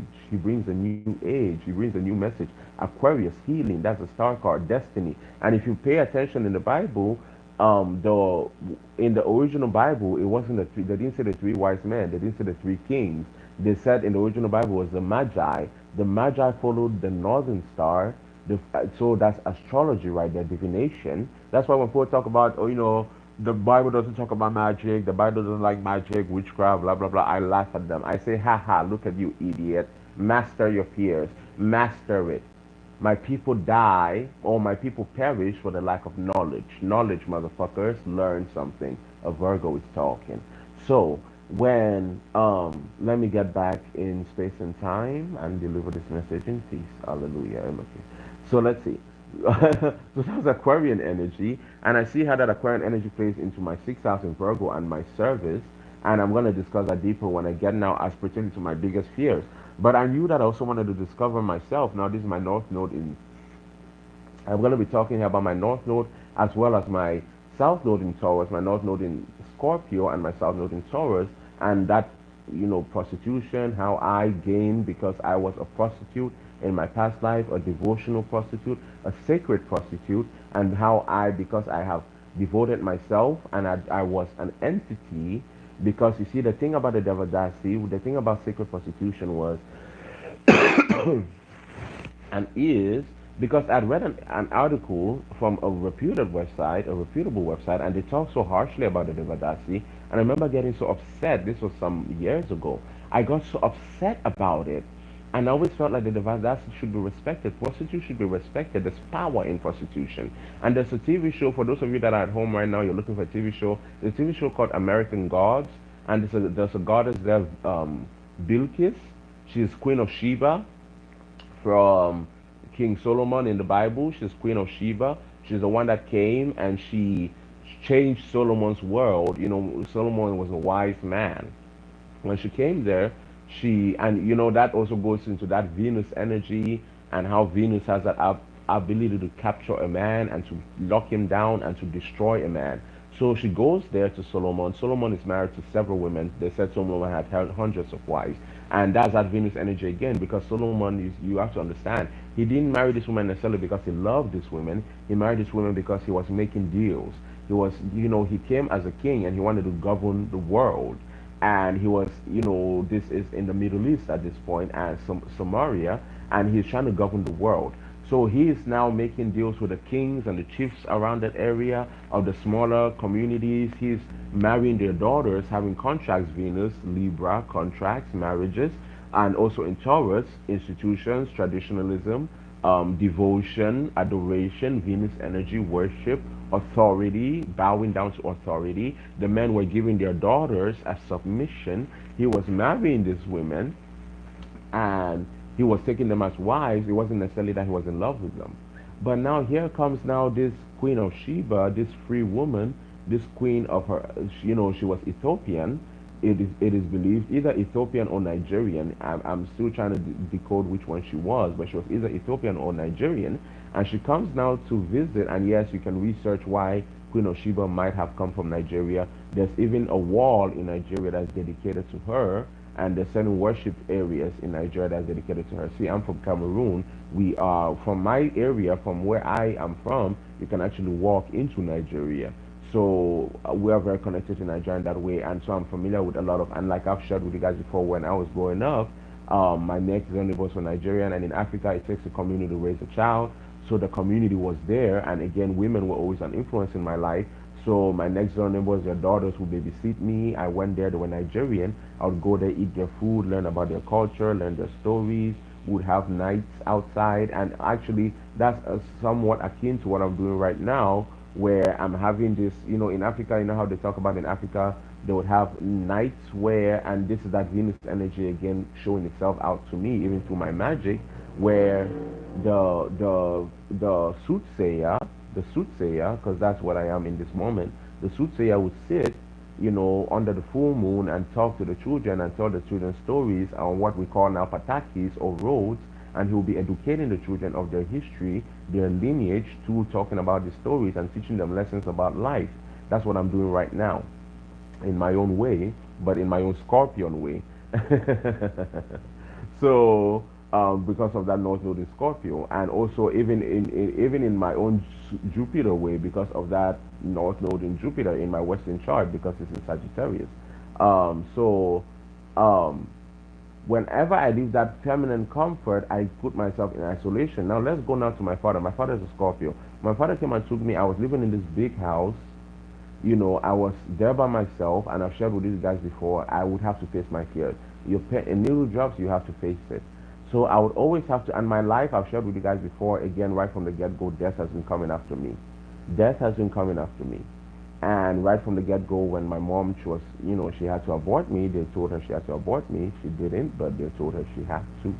And she fought and kicked and screamed. And even when I was being raised, she was kicked out of the house. We were walking the streets. She had no way to get to my dad. He was at that time building his life. He had left the city. She had no way to contact him. Phones were not so regular back then, especially when you're from a poor background. And I'm going to be discussing that as well as part of my generational curse and my curses as well. But as far as she was, so she I guess there was no way for her to get to my dad really, and she was looking for a way to contact my dad's family, but she didn't really know much about my dad. My dad is a Scorpio, so he would have kept a lot from her, and that's how I'm seeing it. So she was around. She was kicked out of the house. We would go from house to house. Shared with you guys. I was raised almost like a foster child. We would go from house to house. I was moved around a lot, shuffled around a lot, moved around from family to family. Sometimes with my mom, sometimes without her. And every time I started getting comfortable, I would be told to move, and then I'll be told to move again, and then I was moving again, and I was living comfort. So this was the very first time. So again, that's what I'm telling you guys that, and even with that, I've shared with you guys also that there was a point in my life where when I was a baby, my mom and I were homeless and starving, and I would almost die. And I would, so again, that connection to death coming for me and me having to master death. I would almost die, and I remember there's a story my mom has told me, and I remember because it was a story I had written, and then I was talking about the story to my mother, a novel and a script that I was working on, a movie script, and I was talking to my mother about it. Again, that Sun, Mercury in the 12th house. Imagination is the 12th house, astral realms, imagination. Neptune, you remember I talked about fantasy, dreaminess. But then Mercury comes in there also. So not only is Sun there, which it illuminates it, but Mercury comes, and Mercury is about communication, technology, media, writing, talking, expressing. And then this North Node shift coming now into my house of Scorpio and also my house of Jupiter, depending on which chart you're looking, with Gemini coming in there now, it gives me that freedom of expression. So, I am seeing how that would have made me very isolated already. And by that point, and like I was saying, there was that story that I was working on, that script. And I was telling my mom about it. And then my mom started talking to me about it. And she told me, huh? She said, huh? You know, when you were a child, and she actually started crying, and we actually cried on the phone. This was years ago, months ago, actually. Well, it's been over a year, but it wasn't like 10 years ago. It was like between 5 to 2 years ago. She'd tell me, you know, when you were a child, there was a period where we've been struggling so much, and we had so little to eat. That's a Sagittarius energy as well. Remember, it rips off the blindfolds very early in life, and I'm gonna explain because I also have Neptune, alcoholism, in the fourth house, and that's lunacy, alcoholism, and that's the house of Pisces, right? So, and I have Neptune in the fourth house, and I see how that generational thing happens with my mom's mom losing her mind, going crazy, and my mom's dad becoming an alcoholic and losing all his wealth. So Neptune in the fourth house, but the Lord of the fourth house there, so that's planet in the fourth house, but the Lord of the fourth house there is Capricorn, so that's generational blessings and curses. Capricorn being in the fourth house for me, and also, but this also being a generational blessing for me because Capricorn talks about generations, and that's the house of the mother. So gaining through women, gaining through the mother, and also see when people have moon in Capricorn or that kind of energy, their careers. Pay attention to people with moon in Capricorn. They might first of all be reclusive. Their careers might revolve around what their mother taught them, maybe something they used to do with the mother. Because remember, Capricorn, especially Saturn, would restrict things, especially in Capricorn. It might make you very secluded, very structured, very serious. Your responsibilities. Your father might be very serious. Your father might be a very meat and potatoes kind of guy, like I always describe Saturn, meat and potatoes, especially in Capricorn, not in Aquarius where he gets wonky and kind of fun and playful. In Capricorn, he's serious. That's where he becomes about mastery. In in in Aquarius, it becomes about invention and technology. In Capricorn, he becomes about mastery, authority, power, the thirst for power, the desire for power, the desire for self-assertion, the desire to prove yourself. And so you will meet a lot of difficulties and a lot of oppression, but you have to learn. But depending, you could also get good karma, whether from the father or the mother, where it becomes now a generational blessing. Like I also have generational blessings where you start to gain now, especially from the mother, if you have Capricorn moon or if you have Capricorn in the fourth house, where you start to gain now from maternal energy, where your career might even be due to something that you and the mother did when you were younger. So if the mother, you and the mother were, you had a tendency to go um, to plays together. The mother, yeah, because you know that's my Venus energy talking. Art, theater, of course. Sun, Mercury, Venus, art, you know, of course. You went to plays together, Broadway. Your mother liked to take you to Broadway. For example, Mariska Hargitay, who does, she does the TV show Law and Order, I believe. You know, her mom was Jane Mansfield, who was an actress.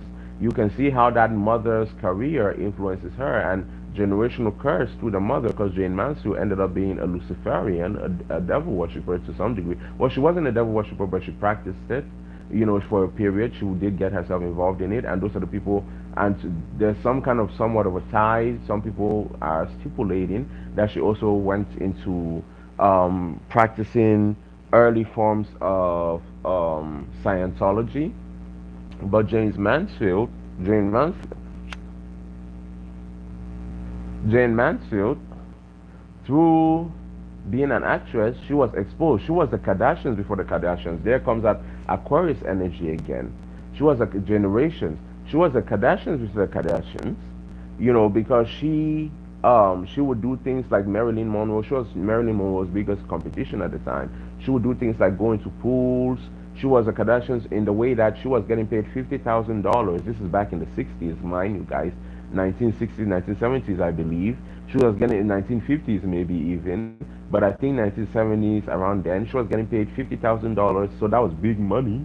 She was getting paid $50,000 to go to parties, to go to events. She was getting paid, and she would go there in very scantily clothed, you know, ways and that kind of stuff. She was that Aquarius energy, new age. She brought in a new age, and the Kardashians, I've seen how that Aquarian energy has played with them, also bringing a new age of what is considered beauty. You know, just like how Marilyn Monroe also brought in that new age, and they were competing with each other. They were two sides of the same community or the same energy, but they were in opposition of each other. Where James Mansfield, or maybe they were the same side, whichever way, but James Mansfield, her daughter became Mariska Hargitay. She became an actress. She became, and now she makes $200,000 an episode.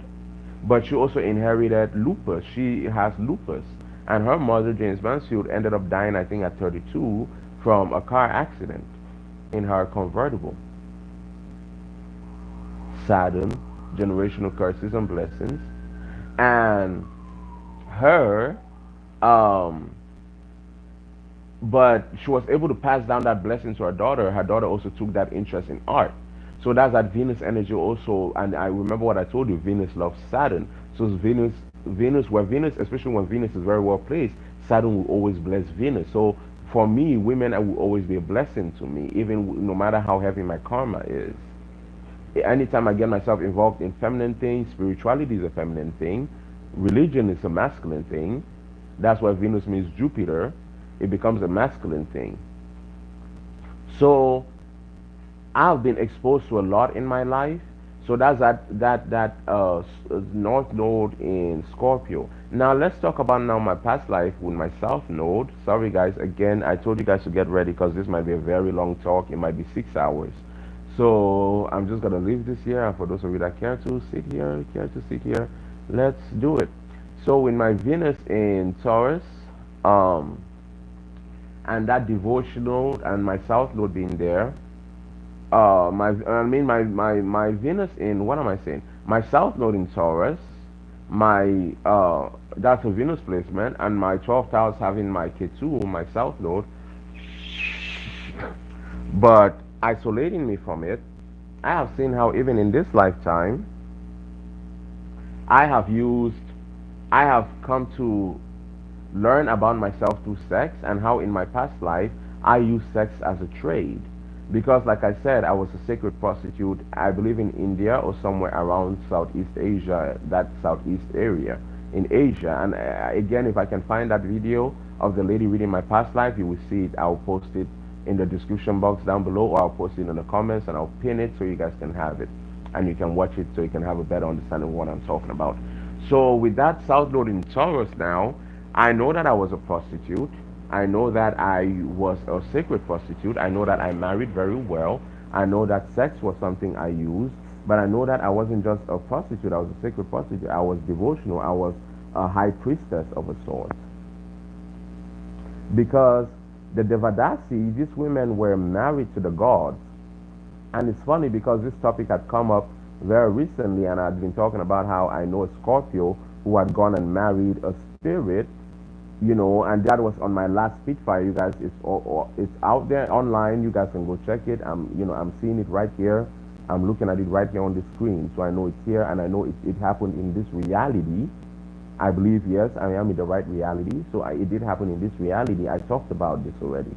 So I know how I married a spirit, the Devadasi. These women were like nuns, but again, that prostitution aspect comes in, where they were devoted, but they were sacred women. They weren't just considered women, they were considered entities. And that's why even when the Devadasi, when we had children, this was not in my last lifetime. My last lifetime I believe I was a Libra or a Taurus in my last lifetime. I was in Chicago. I was a white man in Chicago. In the lifetime before that, I can see it right here, I was in, I believe in the last time before that, I was in India or in the Southeast Asia area, somewhere around there.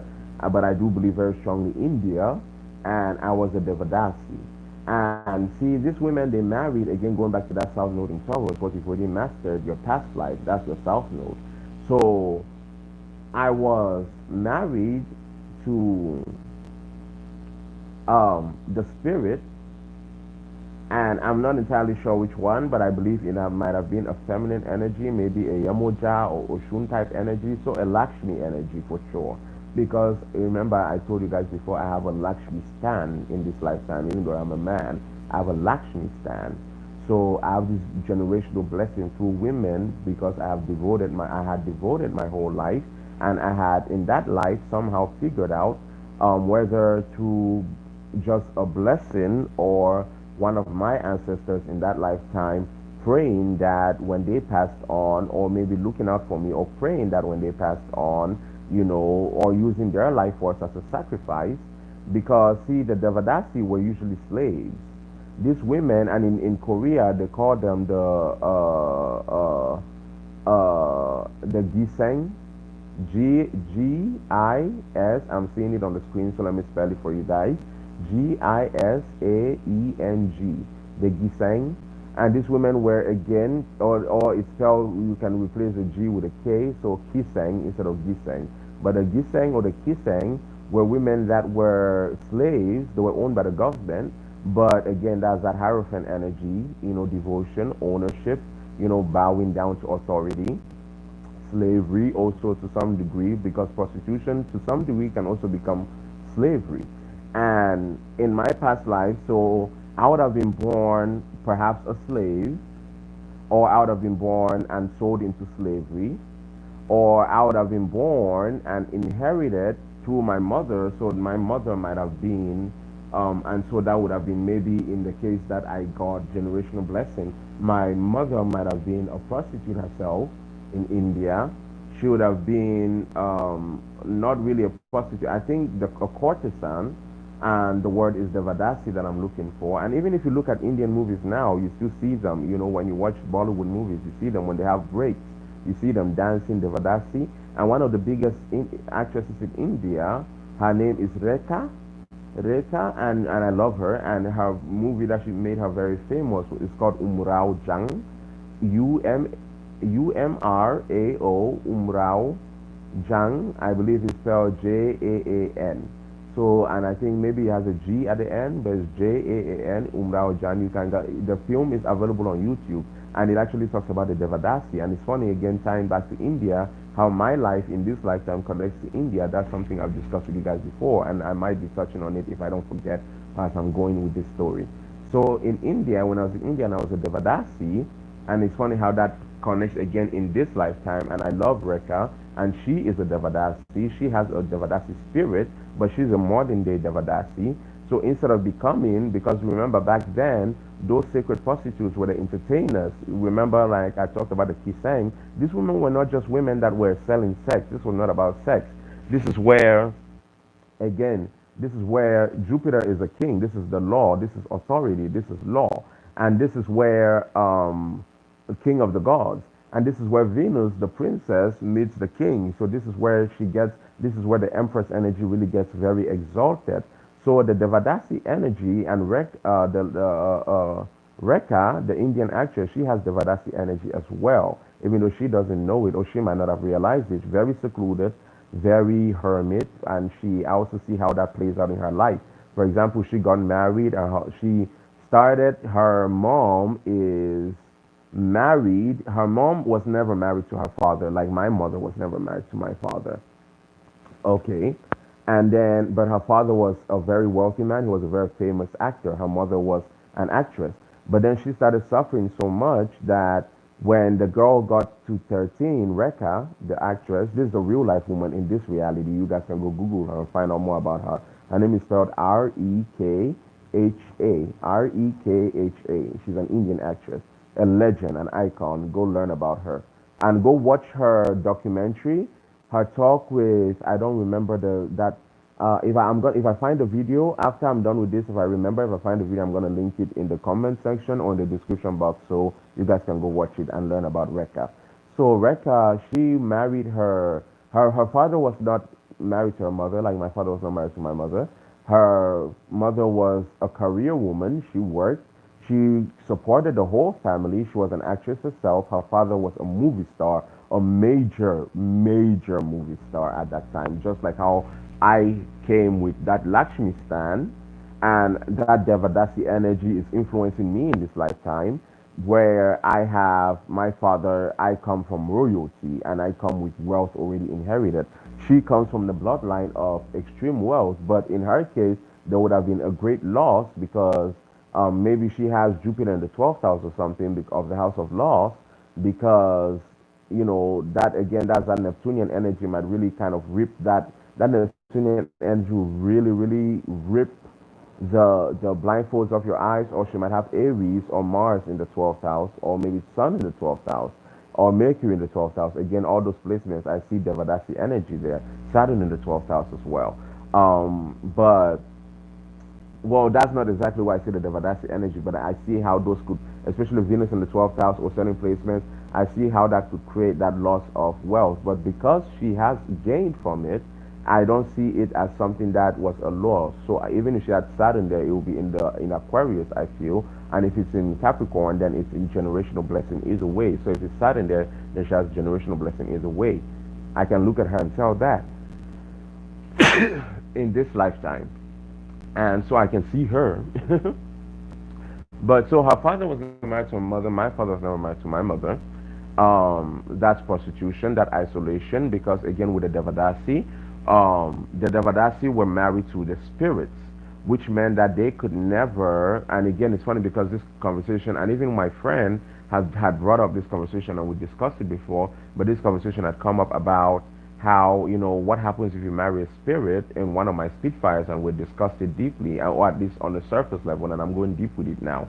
So the Devadasi, what I was in my past life when I was in India 2 lifetimes ago, I believe, I was married to a spirit, to a Lakshmi spirit, and the man, that meant, and that's where I talk about how in modern days you will look at it as a nun, just like how um, someone like Marie Laveau, the voodoo queen of New Orleans, and also, she kind of lived her whole life. She married several times, had her kids, but never really settled anywhere with anyone. She was a Virgo, she was a Virgo, and her daughter was the same way. She was also a Virgo. So she had two, there were Virgo having baby with Virgos. So I've noticed Virgos have either Virgos are born, or they birth Sagittarians, other Virgos or Scorpios. And my dad is a Scorpio, my mom's a Virgo. My mom is a Sagittarius. And I know my friend Jojo Staro, she's a Virgo. Her daughter is, she has a channel here, go check it out, Jojo Staro. In this simulation, in this reality, in space and time, she has she has a channel, and she's a Virgo, and she has her daughter who's a Sagittarius, but her daughter was supposed to be born a Scorpio, and she's made a video about it. She's discussed it. She has some interesting stuff on her channel.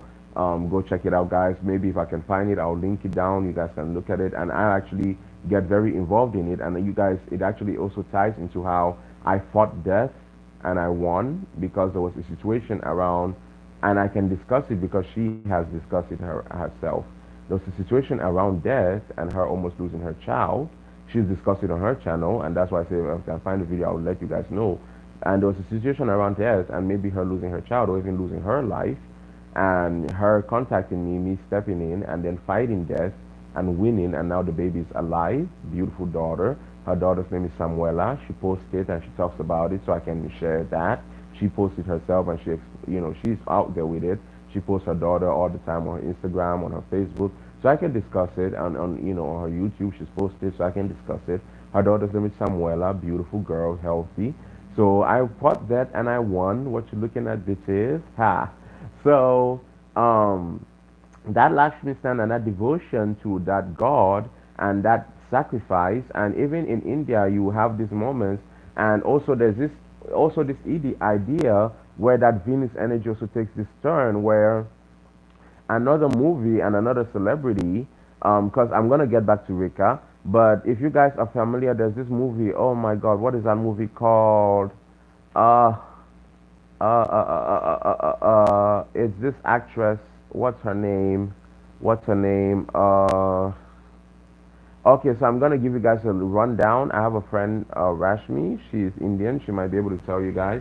But I know the actresses. I know the movie, but for some reason I can't remember it. And it's one of my favorite movies. And if I can, I'm gonna link the trailer or a review of the movie for you guys to see. Also, if I remember that, I'm not writing any of this down. I do have notes here, that I've already written previously. Yesterday when I disassociated, I already made some notes. But I'm just going with what I'm getting. So let's go.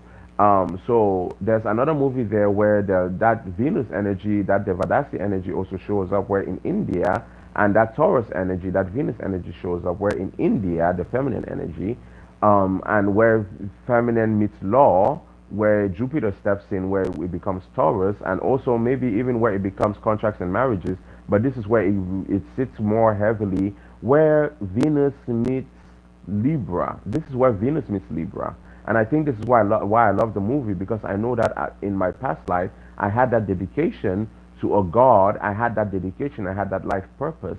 Because in this movie, the actress, and the movie is about this girl, this lady, this queen who marries. It's an Indian movie. It's a Bollywood movie. Like I said, I might link the review to the movie or the movie itself, or the trailer to the movie itself, so you guys can kind of get the idea. So it's about this woman who marries, and I might contact my friend. I might have to contact my friend Rashmi to remember what the movie is. So that's why I can't do that right now. Um, because I want to go with what I'm getting, and this drains my energy. When I work magic, I use my emotions. It drains my energy, so I have to keep, records, of space and time, and remain within the confines of space and time, so I don't lose my consciousness and I don't go crazy, because also this could lead to craziness and insanity. And I'm also going to tell you guys how to control people's minds, and how I have the ability, because this is a talk about special ability, ancestors, ancestral blessings, gifts. So I'm going to discuss with you guys how I could also lose my and past lives. I'm going to discuss with you guys also how I've learned that I have telepathy, and how I can control people's dreams, and control and use telepathy on them and control their minds. Okay, and that's that Sun, Mercury, and in the 12th house energy. So now, but going back to that Devadasi energy. So in this movie, this lady, she marries a king. There's someone that's coming after the king's throne. The king, he really wants the throne. It's called Padmavat. There you go. The movie is called Padmavat. Let me spell it for you. Pad. So I'm probably not gonna link it. So I told you guys to get your fucking books and your notes. Learn something. Learn something, people. Padmavat. But I think the movie is called Padmavati, and it's based on a real life story. And so, in the movie, and it's about dedication, and how that Venus Libra energy can, how deep it can go, and that Scorpio energy, and how I know my past life, and I know why I was born the way I was born, and I know where I come from, and how who I was in my past life. It's been presented to me first by my dad. He's a Scorpio. My mom is a Sagittarius in my Western chart, and my North Node is in Sagittarius. So both of my parents are involved in this, and they're getting me right. And my dad, his company being in India, him being the head of supplying the medicine from India to several countries in Africa, always gone, and then coming, traveling abroad. That's that Jupiter energy. That's that, energy. That's that Jupiter energy, and also to some degree that Scorpio energy as well. Even there, bringing me hidden knowledge, bringing India to me, bringing me my karma, past life, death, and rebirth. Scorpio, bringing me my karma, going to India, bringing Indian food home, bringing Indian movies home, and exposing me to Indian culture from a very young age. So that's why I said my dad taught me spirituality. See, he's the one, even with him not being around, and me having to face the darker side of my karma, and then also him introducing me to the lighter side of my karma through my inheritance, and him being wealthy, and having been a prince, and even and the light and darker side of my karma, my relationship with the government, and me having been an authoritative figure, a person of power, having to recognize myself, but bringing my karma to me, death to me, right to my forefront. You see, my North Node. So my dad has brought to me spirituality. And so with that Devadasi that Devadasi in that movie, the Devadasi, when this, so in the movie, so she gets married, she's having Padmavati. That's not the name of the queen, and you guys can Google it. It's a real life person. You can Google it. She was an actual queen in India. So, but that's that Padmavati energy that I knew I had. So I do believe that the goddess that I worship was Padmavat. And even though I have a Lakshmi stand, but that's all within the rank of Lakshmi. That's all within the rank of Venus and Cancer. and all that feminine energy as well as the earth. And I've shared with you guys before that the earth speaks to me. Those are the three feminine energies, very heavily feminine. And then Saturn and Mercury are Saturn in Aquarius is feminine. Saturn in Capricorn is masculine, but Mercury is feminine. Mercury in Virgo is feminine. That's the only depiction of a female, the maiden, in astrology, the only depiction. And so that's why also I should say the Empress to Virgo. And Mercury in Gemini also gives that duality of like Saturn going into Aquarius and Capricorn, masculine, feminine. Saturn in Gemini also gives that bisexuality, that duality, and also Saturn. Mercury, not Saturn. Mercury in Gemini gives that bisexuality, but Mercury also is a hermaphrodite. Keep in mind, guys, Mercury is a shapeshifter. Mercury is a hermaphrodite, and I'm gonna explain if I don't forget how that ties into me as well. And of course, I've already shared with you guys I'm bisexual, so that's not surprising. But and also how I learned about myself very early and very quickly through sex, and how I learned about myself and my karma through sex. Same way, very recently I've had sex. Yes, I'm sharing that. Very recently, Gemini and Scorpio. What do I do? So very recently, I've had sex. About 3 days ago, it was amazing with a cancer. Incredible. Oh my God. It was incredible. It was orgasmic. It was wild. It was deep. It was sensual. There was kissing. And I like it deep. But for some reason, actually, guys, for the first time, I actually went very wild. And I'm generally not used to going wild. But there was this Scorpio, I guess that Scorpion energy came out. And I just went wild. And it was very deep and very intense. And I liked it and I enjoyed it. And I see how that also led to me learning about myself and leading to me yesterday or this morning tapping into this energy, channeling my message, learning deeper about myself, and then sharing and doing that Libra Venus energy, giving my end of the bargain by teaching you guys on how to look deeper into yourselves by revealing myself as the universe has been wanting me to do. Like I told you guys when that Jupiter card came up, Sagittarius 14, 14, and I said, but the Temperance is the 14th card. And then I went and I read the Temperance, and I was like, oh my God, it's telling me to teach, and it's telling me to use myself to teach. That's the ninth house of higher education, philosophy. So, and that's why I've been posting so many videos recently. You guys might have noticed. Um, I'm not really doing tarot, but doing teaching in a different way, taking a different approach to it.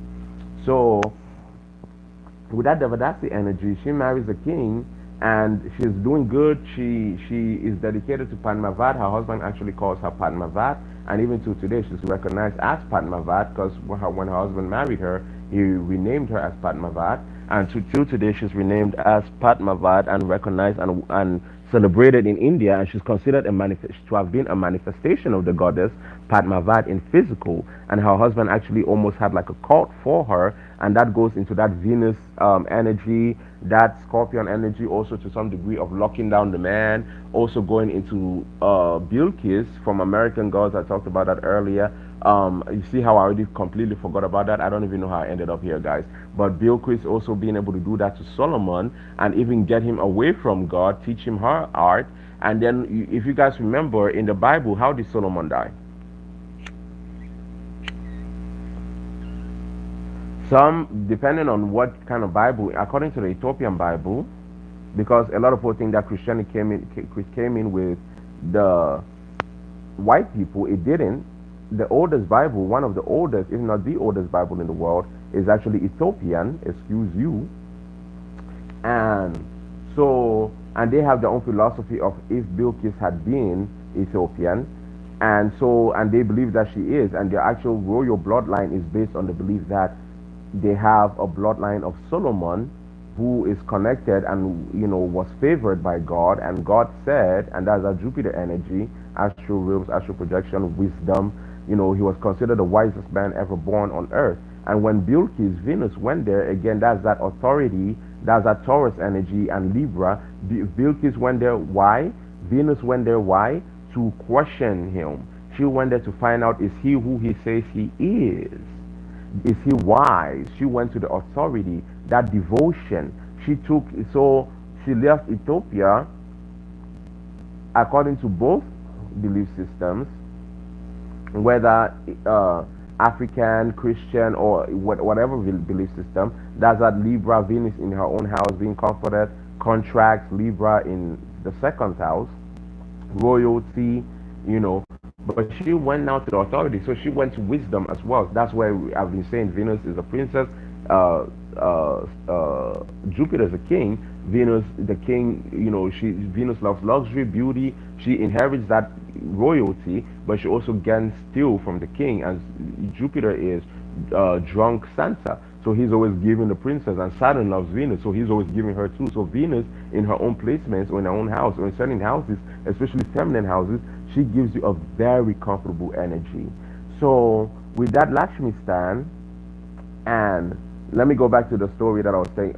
Guys, I told you to write down your notes because I'm going to be all over the place. With the Lakshmi stand and Venus being there, and even in with, like I said, Queen Solomon, even with Marie Laveau, you can tell people that have Venus Lakshmi stand.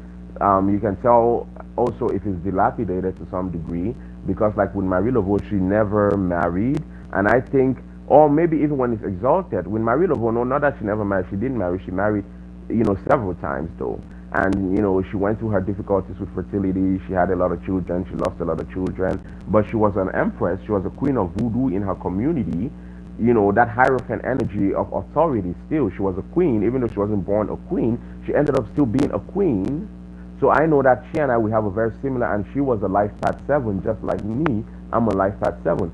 So I know that me and her, and that's going now into my destiny, and me also thinking, is it time for me? I'm 26 years old. Is it time for me to start considering maybe around 32, 35, 40? Am I going to be moving back to the village and, of my community of about, 20,000 people, and taking over the throne? And from my uncle, he might be dead then. I don't know who is going to be head at that time, if the world is even still alive at that time, and taking over and teaching people. So I'm really thinking deep about ancestors. That Capricorn full moon has really hit, and it's revealed a lot about myself through ancestors and through ancestral background and my abilities and my gifts and my destiny and what I'm trying to achieve. That's Saturn in the 6th house, Virgo of service, of servant, and in Aquarius of healer, of invention, and of destiny, of new age.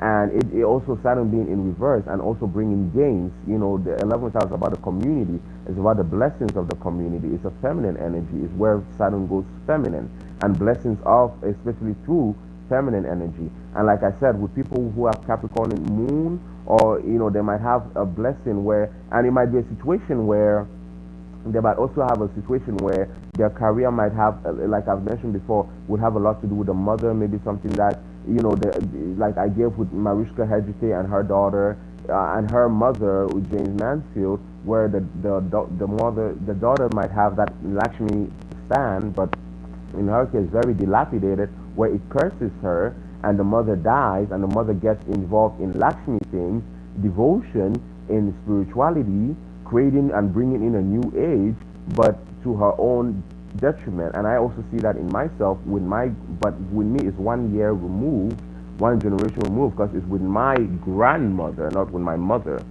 Same way, my Lakshmi stand on my father's side is 1 year, is one generation removed with my grandmother on my father's side, not with my mother. And the reason that is because in my life I've already been that entity, that I have also been that person already. So it's not going to be me that's going to benefit directly from that. I'm going to inherit it, and I'm going to have that position already ready, because in my past life I've already been that Empress energy. I've already been that Venus energy. I've already been that Taurus energy. I've already been about service in the community. And like I was talking about with the Devadasi, with the prostitution, the Devadasi, and I talked about the Oran and how they would take a year's worth of salary for one night. That's what they would charge for one night to have sex with an Oran. So these were not the average prostitute, and these were not women that were just standing on the streets. No, these women had learned, they had studied, because Venus, again, that's Lakshmi, but this is where Lakshmi goes down into Oshun. This is where Oshun marries Shango, where it becomes about art and creativity. This is where Venus really goes into art,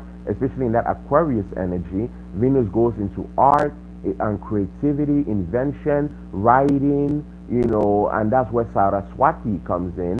because Saraswati is another goddess, but again, it all ties into Lakshmi, Venus energy, Cancer energy, Aquarius energy, feminine energy for me, and how my blessings have come through that feminine energy.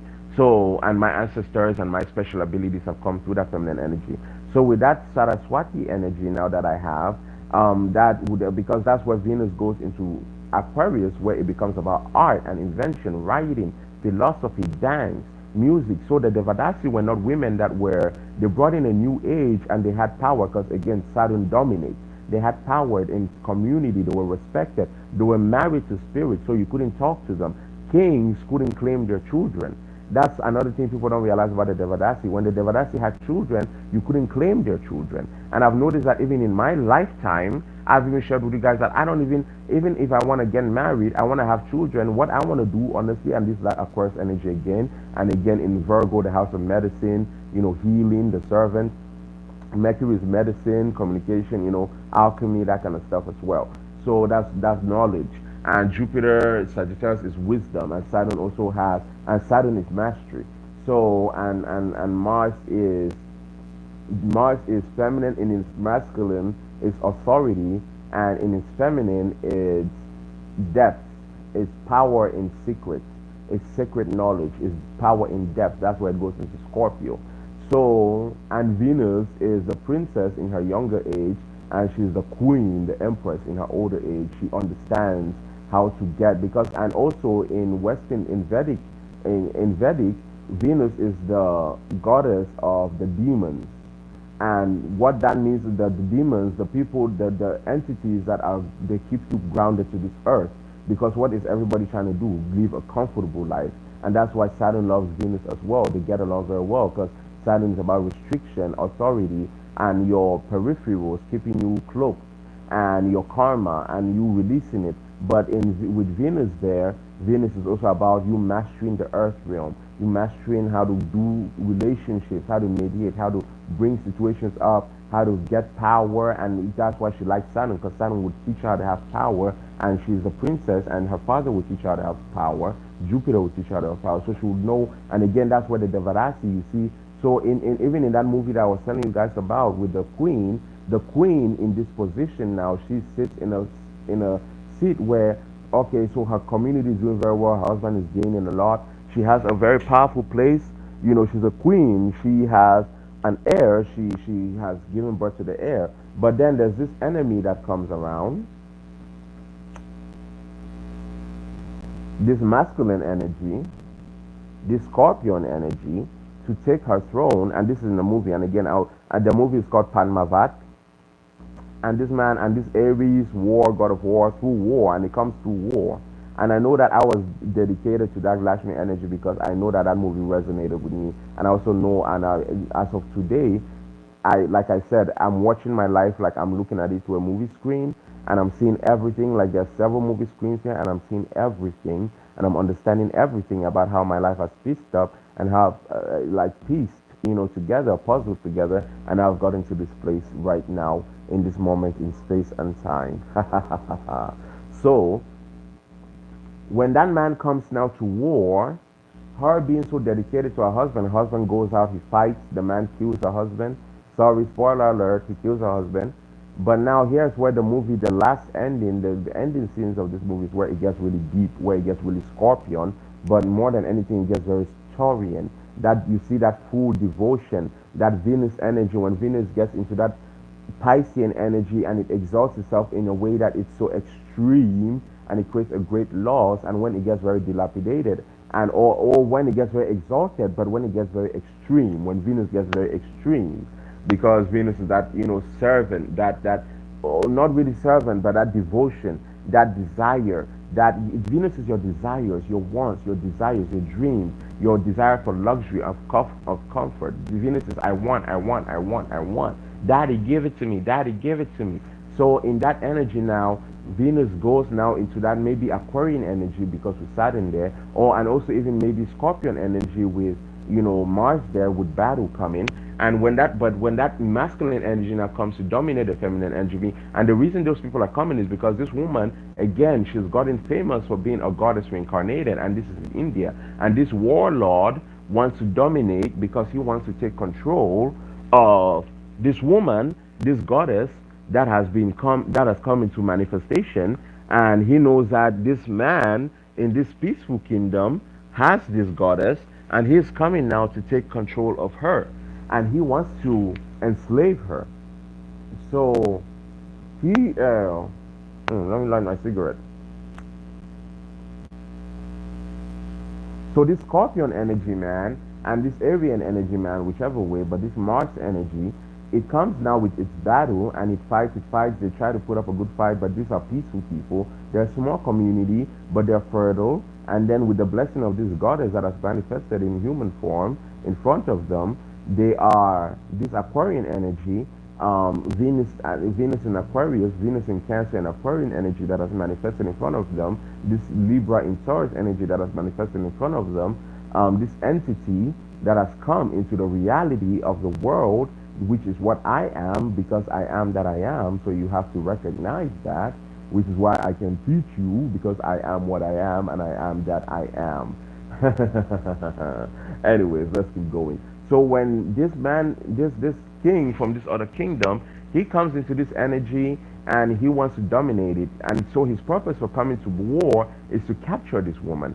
And they try this peaceful community that has so much respect around. They start first of all by attacking their allies. You know, this is this big warrior man, Martian energy. He kills people, he goes in, they rape, they pillage, they cause chaos and pain. You know, your worst fear, Scorpio, battle, Aries. And also, this is the masculine of Saturn with Capricorn, the devil, also coming in, like just like how I was talking about with Jeffrey Epstein, but this is the lower vibration, because in the higher vibration brings blessings and authority and power, especially when it's in the feminine energy. Even if it's in Cancer, it's in the feminine energy. Whether it's in the moon or whatever it's in, if it's in Cancer, it's in the feminine energy. Even if it's in Capricorn, that means Saturn is tapping into the feminine energy where it will bring you blessing. But when it's in the masculine energy, it will bring you more of a labor and effort. So even if it's in the feminine energy, you will most likely, again, like I said, maybe with Mariska Hargitay, they have a career that was inspired by the mother. Have maybe you work from home because 10th house of career or your work environment and the 4th house of home. So we work from home. In my Western chart, I have Cancer in the 4th house, which gives me the ability to work from home. And so, you see how the charts, when the placements are near each other, they influence each other very heavily. Just like how I always talk about how Taurus is very stubborn. When you look at Aries and it's the first time, you understand that, well, of course they're stubborn because Aries, the first house of self-identity, I am that I am, is very stubborn. And with someone like me with Aries in the 8th house, and the house being of death and your greatest fears, of course I'm gonna look at the bull and say, what the fuck are you looking at? Of course I'm gonna. What the fuck are you looking at? You don't scare me. But that's that power because I know where I come from. And I know what generational curses I've inherited, what generational blessings I've inherited, and I know how I can look at myself and see my special abilities and how my sacrifice, and even right now in India, there are people, and I think that they're trying to illegalize, meaning, or delegalize, whichever way, to make it illegal for people to practice this. But people in India right now, they do that where they even starve themselves. Is an art, is a form of practice, and I'm going to go back into the Devadasi, but it's a form of dedication where it becomes martyrdom, because remember, Pisces is about martyrdom as well. It's about sacrifice.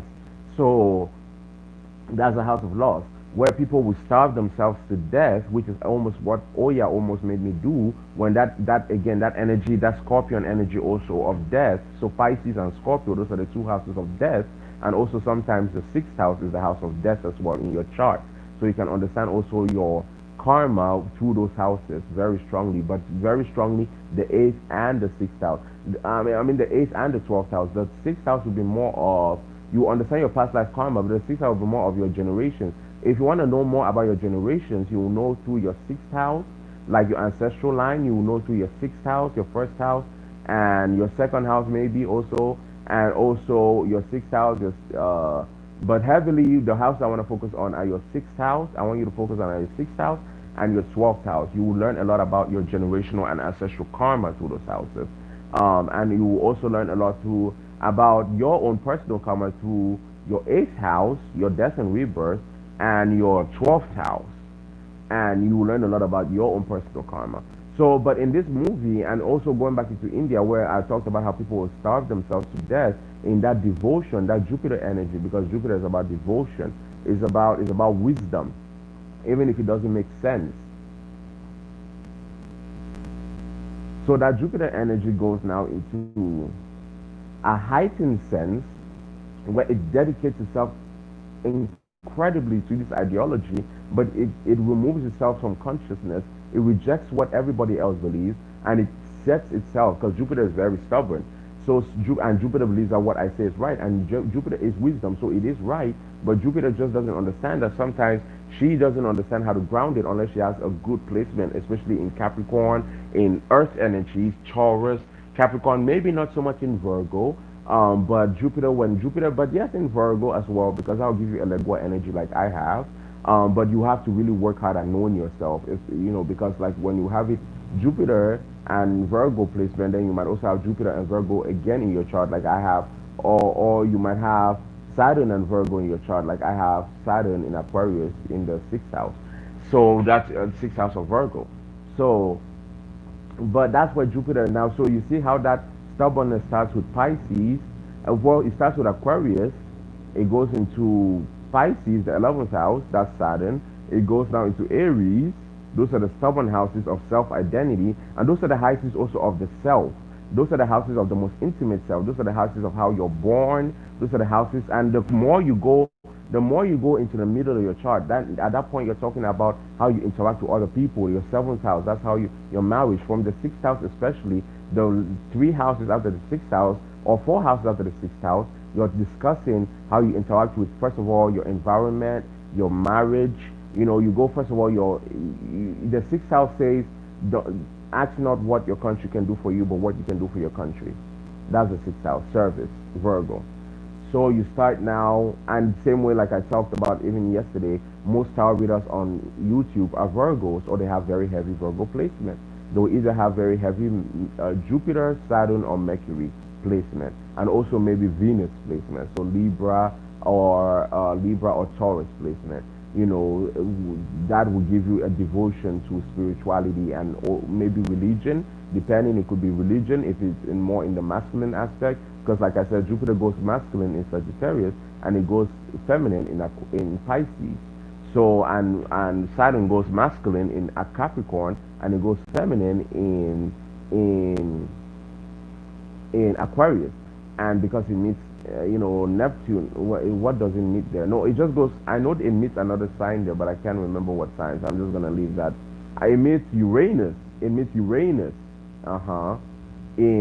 the weirdo. It meets Uranus, and they have their little gay ass baby Aquarius, their little flamboyant ass gay ass baby Aquarius. And same way Jupiter and Venus, they meet and they have a baby. I won't really say a really gay ass, but somewhat of a gay ass baby in Pisces. Not a gay ass, but a queer ass. But in Aquarius is definitely LGBTQXYZ, because it's new age, it's new ideology, it's different. It has to be different. It's homosexuality.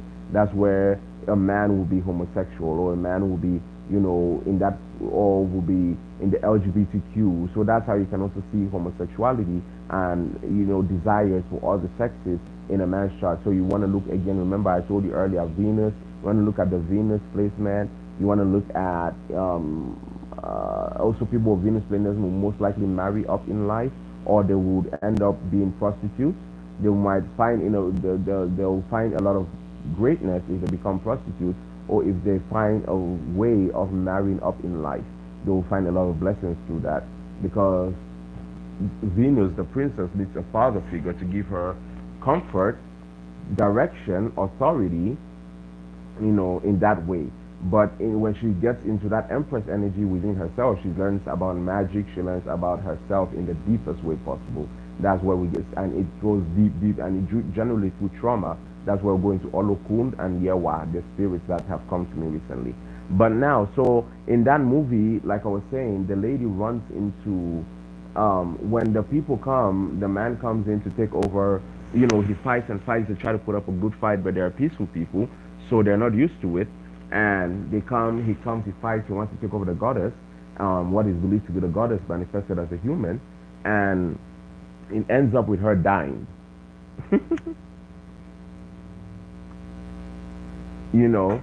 But first, her husband dies. The Scorpion energy, of course, death, and Aries, war, battle, death, also. Emperor energy, government, authority, and when it goes wrong as well, chaos of government.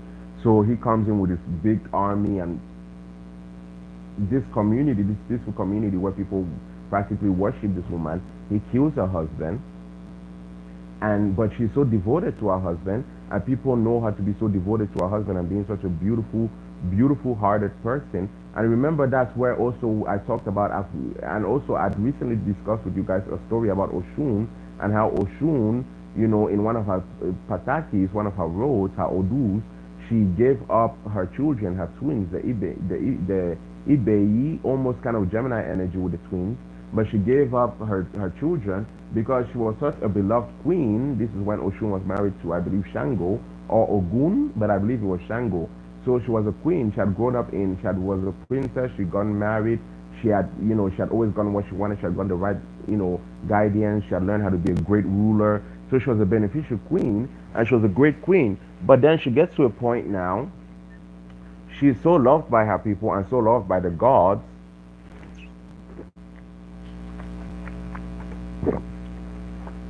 and she brings so much beauty into the world. Because remember, Oshun is Venus, goddess of beauty. That's Aphrodite, goddess of beauty. Lakshmi energy, Saraswati energy, art. That's what I said. Venus, Cancer, Aquarius. Venus, Cancer, Aquarius. I've been talking about. So that's where she brings now this newness and beauty into her reality. But now this is where it takes off and it takes a turn. Now the gods love her so much that they bless her with twins. Now Oshun, the people have never seen that. And again, that's that Aquarius energy of new age, the home life, the mother, Venus, Cancer, Aquarius. So she gives birth because the gods love her so much. They bless her not now with the first time. And actually, if you look at statistically, this is a fact. The Yoruba land in West Africa, Yoruba land in Nigeria, they have the most amount of twins in the world, in the whole world, and it's been like that for centuries. And Venus, Oshun was believed to have actually been, there was a goddess that had manifested, just like how that Saraswati lady had manifested in a physical, and just like how Jesus had manifested in a physical. So these entities have existed, and I know that at one point I had been that entity 2 lifetimes ago. And that's what I'm trying to get you guys to understand, that your chart goes very deep. Understand yourself. Know who you are, people. So, there, Oshun, she gets a twin. She brings in that new age. She's the first woman to ever have twins, according to that African folklore, and according to her path, and her pataki, her odu, her story, her road. But now, the world rejects her, because she's done something that's so unusual. I mean, yes, it's true, she brought newness, beauty, whatever, but it was always within the confines of what was acceptable. But now she brings in something so new and profound and different. Her community turns its back on her, and she becomes embarrassed. She becomes ashamed of her children, her twins. And this is where that energy now takes a turn. And that's where now the lesson, and remember earlier I talked about how, African soothsayers, and, in spirituality, because it takes a community to raise a child, they'll sit children around and they'll tell them stories like this, and this how that idea of Africans, they pass down their magic and their stories through, verbal communication. They didn't write it, came from, but it's a falsity. We did write it, we do have it. I am from my people, the Ete people, we do have in CBD, which is written form of magic. We do have it. So that's not true, and it's close to 10,000. It's over 10,000 years old, and I know that for a fact. We do have written information. So don't let people tell you, I've walked around this earth for a very long time. I'm a very old soul, let me tell you guys that. And I'm now realizing it with all the images that I'm seeing, that I'm a very old soul. I've been here for a while. Let me tell you guys that. Regulating, doing my job, I have earned my place here. I've earned my place to be where I'm standing. I've earned my place to be royalty. I've earned my place to have generational wealth. I've dedicated and I've sacrificed my life. And that's why death does not fear me. I've mastered even death. And in this life, my job is to remember that.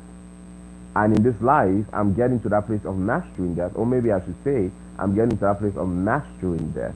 I've mastered wealth. I've mastered money. I've mastered authority. I've mastered power. I've mastered even sex. That's not new to me, even though to some degree I'm going to have to use it in this life to move up. But I've mastered that. I've already been a prostitute. That's not new to me. Nothing is new under the sun. I was in India 2 lifetimes ago, fucking the brains out of some very wealthy people, fucking the shit out of them. And then when I retired, that's my south node in Taurus, as a Devadasi because I was sacred. And the Devadasi, it wasn't just to have sex, so it was considered a blessing to have sex with women like me in that lifetime.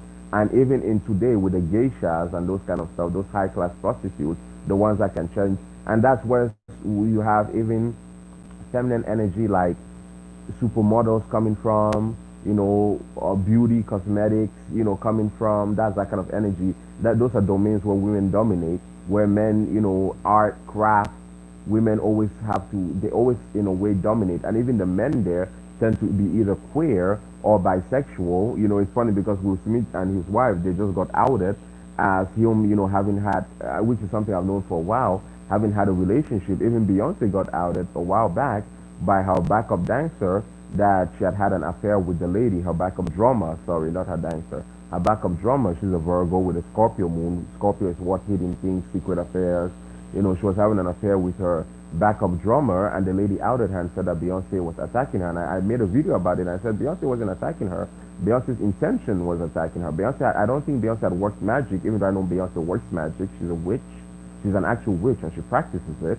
That Scorpio moon also really empowers her in that way. And even with her voice and how she gets into people's dreams, she's attended my dream twice. And and that's an ability that I'm going to discuss with you guys further as I talk. But, in getting into that energy. So even with that Devadasi, so the man, sorry, I'm going all over the place. I know, like I said, take notes or come back and watch and rewatch if you have to. This is how I've decided to teach this lesson so that everybody understands. And I'm going to go into detail. I'm going to show you how detailed Virgos can be. This conversation might go, I was saying 6 hours, it might go 8 hours. I don't even know. However long my phone stays on, I might just continue to talk as long as I'm channeling it. All right, so let's go. Let me show you guys what spirituality actually looks like. The real deepness, not that fake shit. And oh my God, come and pick a card and what was your destiny and all that shit. No, let me show you guys how you handle spirituality. Let me show you guys what devotion to religion and to spirit and to spirituality and authority over your destiny looks like and free will looks like. Okay, so and finding your own path and individuality and individualism looks like.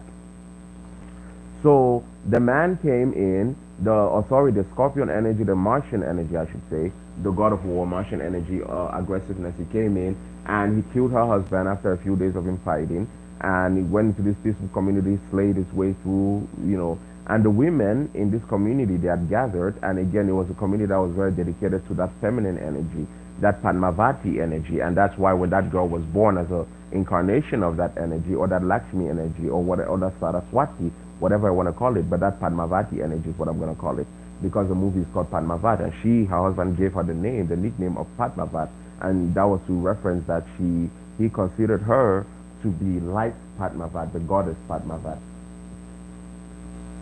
So even though, and that's why I say this is where Libra meets Venus. So even though, yes, in her case, she didn't end up becoming a prostitute, but in a way, she became that person that married the king and was exalted so highly because of it, just like my grandmother was. And I inherited through her, but again, because I've gone through that simulation already in my past life, I can come in without having to be the one to go through that simulation directly, but I can get that lesson to the women that have come before and to my parents, but it won't come to me directly because 2 lifetimes ago I was mastering that already. so. But I will get the comforts of it because it's something I've mastered. And that's a Saturn in Aquarius, because Saturn will force you to master, but he will reward you lifelong blessings, everlasting blessings, when you have mastered your lessons. And that's why I put such a focus on the shadow. My channel is called Shadow Healer for a reason. Master your shadow, master your fears, because when you do, it will be everlasting blessings. You won't have anything to be scared of or worried about. You won't have anything that restricts you. You will be limitless. You will be like a god. Now, I'm not saying that you're going to be a god, but you will be like a god, or the closest thing that there is to a god, to be able to even challenge a god while human and in this reality, and to have authority in this reality, to know what's happening in this reality, even behind the scenes. You will know what's happening, and that's what I did when I married that spirit, because I gave myself, I got to the closest thing to deification that you can get to. And I remember also I'd even discussed this about how the Catholic Church deifies people. After you die, you become saint this, saint that, saint this from this Catholic Church, saint this of saint whatever of La Regla, saint this of Silvana, Esperanza, whatever the fuck, Saint Esperanza, I don't even know, Saint Expedite, going on and on and on. So with that energy, that's what I did, and that's why I am where I am, and that's why I am who I am, and that's why I have the power and the authority that I have. Oh yes, I do. Better recognize. I am that I am, because I have gotten to the pinnacle of the closest thing without actually becoming a god myself, of sacrificing. And you see, that's why what people are trying to do in India, what they're trying to do is when they starve themselves, and it is a practice that people are currently doing. You can go on the online and actually look at video of people, look at videos of people doing this very thing. I hope you guys have been able to hear me. I'm just realizing now that my I've been laying under my speaker, so I really do hope you guys have been able to hear me this whole time. But when you go and you do the research, I've forgotten what that thing is called, but what they're trying to do, there are two purposes when people do that. When they do that self-sacrifice, that suicidal action, it's in a way when they self-sacrifice and they starve, that shamanic death, it's and that devotion. I did my devotion, but in a different way, because I did not want to leave this reality. I did not want to exit this reality.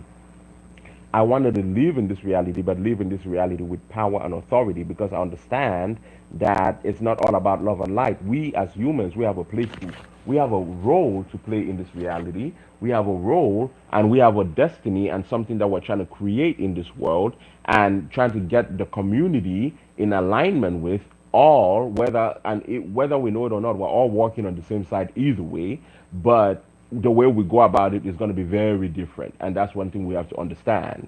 And yes, so with the new age energy, I come with that Aquarian energy too. I come with the Scorpion energy heavily.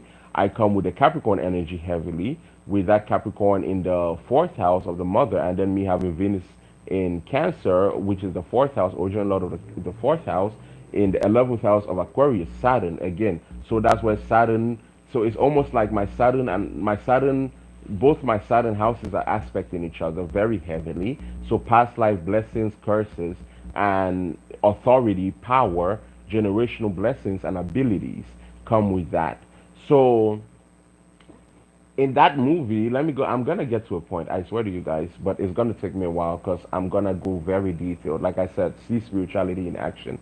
So in that movie, the lady, um, the queen, Padmavati, that's what she was called, Padmavati. But the movie is called Padmavat, if I'm not mistaken. But Padmavati in the movie, Padmavati, that Taurus, that Libra Taurus energy, that Aquarius Venus Cancer and Aquarius energy, that New Age, and that goddess and that manifestation of godhood. I think not it might not have been Venus in Aquarius, because, or it might not have been Venus in Cancer, maybe Venus in Capricorn because she was manifested, or maybe Venus in Virgo or something like that, so because she was manifested and in a way of absolute idolization. So, but I know why in this lifetime I would have Venus in Cancer, because again, it's something I've already mastered in my previous lifetime. I've already mastered wealth. Money is not new to me. I don't get excited over money. I mean, I get excited over money, but it's just like in this lifetime, I'm trying to manifest now. I'm trying to master. I've already mastered savings. I've already mastered all of that. I'm trying to master now change, ascension, godhood. Like I said, I got into the closest thing to godhood. So now I'm coming back, and I know also why I'm living this lifetime and my Norton is a Scorpion this lifetime because I did ascend to godhood, and even in my past lifetime when I was in Chicago, like I've shared with you guys before, even in the Spitfire, I lived a very comfortable life. I had a very fancy apartment. I was very wealthy, but then I abused my power. That Venus energy benefited me very well. I was married to a very beautiful woman, but my karma was that I abused that woman. I abused her love. I had a lot of secret affairs, and I was working in law. Either I was a contract lawyer, I've shared with you guys, either I was a contract lawyer, or I had an Aquarian, or not, maybe not Aquarian energy. Either I was a contract lawyer, or I was an accountant, or something of that sort. So I believe I was a Libra in my past lifetime, or I had a Libra moon, or something of that sort, heavily. Taurus or Libra, but I'm leaning more towards Libra because I did not have the devotion. Even though I had the understanding, I did not have the devotion, so I'm leaning more towards Libra. I was a Libra in my past life. Or I had a Libra moon because I came. Hmm. Sorry, give me a second. Let me see. If I'm trying to look at it, because I didn't see it, let me try to get it now that I'm in the place in between. Let me get the information. And you guys watch spirituality in action. Okay. So, in my past life, if I was your son is your father, it's your sense of identity. It has similarity strongly to the first house. The moon, it has similarity strongly to the fourth house and the first house as well. Actually, more even the moon than the sun in the first house. The moon has very strong similarity to the first house and the fourth house. Well, it is the fourth house, the moon, Cancer. It governs Cancer. That's the mother. That's the person that raises you. The father goes out and work. The mother governs the house, the home, your comfort, your idea, your chores. Whether or not you have structure in the house is based on the mother. Whether or not you come home and do your homework or you go out and play is based on the mother.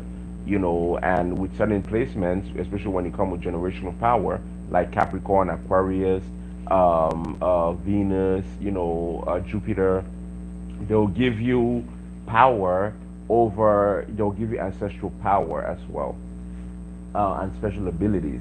So with that, that will be Saturn, Aquarius, and Venus, and also Cancer. Yeah. Um, but again, depending on how it's placed, it cannot even be Mars. It really depends on how they're aspecting each other, what is influencing each other. So again, you have to look deeper and deeper and deeper, keep going deeper. But I'm just giving you the most important, especially based on my chart, the most important significators, so you can get to understand me better. So this man now comes in, he kills the king, the scorpion energy, the Martian energy, kills everybody. And he gets into the palace, into the citadel. It's built on a hill, on a rocky slope, and it's a citadel on a cliff. And he climbs up it. He runs. They're fighting. They're killing the soldiers as they're going along. They're destroying the community, and they get now to the top of it. And he tries to and all he wants to do is even just get a glance at the goddess. But the goddess, you see, and that Taurus energy of devotion. Oh Lord. And also even especially when it comes into Aquarius, or in her case it would have been more Capricorn. So I believe I might have been a Libra sun, a Capricorn moon, or a Capricorn rising, and it could be vice versa, where it could have been a Capricorn sun, a Libra moon, or a Libra rising. I know, but I know I would have had heavy Scorpio, Capricorn, and Libra in my past life, and in my life before that, I know I would have had heavy Scorpio, Capricorn, and Taurus. So I might have been a Taurus sun, Capricorn moon, uh, Libra rising, or oh no no not in my life in India I would have been like a Taurus rising or a Taurus sun, Capricorn moon, and Scorpio rising. Learning about the occult sex and learning about occultism through sex, because my form of ascension was not through sacrifice of the self and the ego, but through the empowerment of the self and the ego. So in a way, I align myself, and in a way, I actually become. If we're to talk and we think about Venus, and Venus being Venus being a house of demons, Venus being the goddess of demons, because the demons keep you are what keep you in your fears. They're the feminine energy births you into a new reality. It brings you into a new consciousness, and it raises you within the restrictions. That's where Saturn, again, that's that Aquarius energy where Saturn goes feminine. And even when it goes Cancer, even if it goes into Cancer, and it's in Capricorn, or Cancer sits in the house of Capricorn, or Capricorn sits in the house of Cancer, or something of that sort, or Moon is in Capricorn, or they're aspecting each other, or they're conjunct, it will give that effect. It will give a similar effect of authority through feminine, and femininity and ascension through femininity.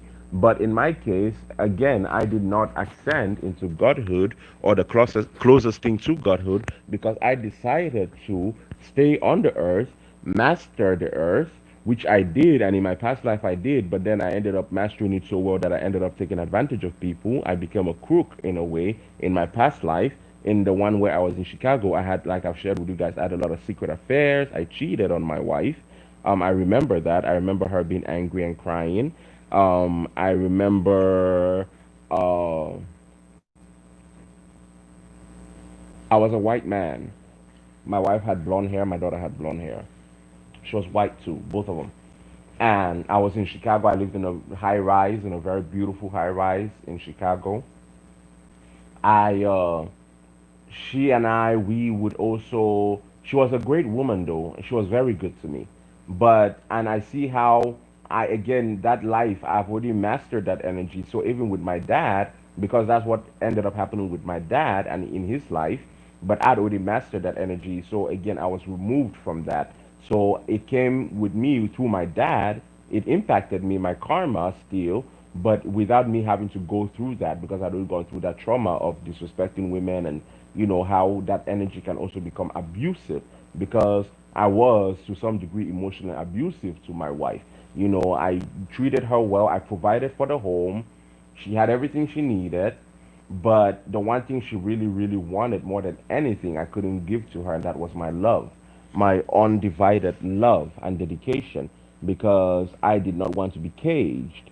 I did not want to be held hostage in a way. I wanted to explore, and I wanted to live. And again, that's a demon energy that, Venus being the goddess of demon, prostitution, that aspect of myself came up because I was born into the luxury and the power and the authority.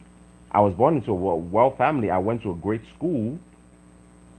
I went to, I grew up. I married the right person, but then too much, too many blessings, and then I started to fuck up, where I started cheating on her. I was having affairs. I almost lost my daughter. I've already shared with you guys. Almost lost my daughter at the beach. I think in Chicago or maybe in New York. I can't remember, but I remember there was a city in the background, or maybe in LA. But there was a city in the background, and those are all places that I'm familiar with. I've been connected to. But for example, my soulmate in this lifetime is from Chicago, was born in Chicago.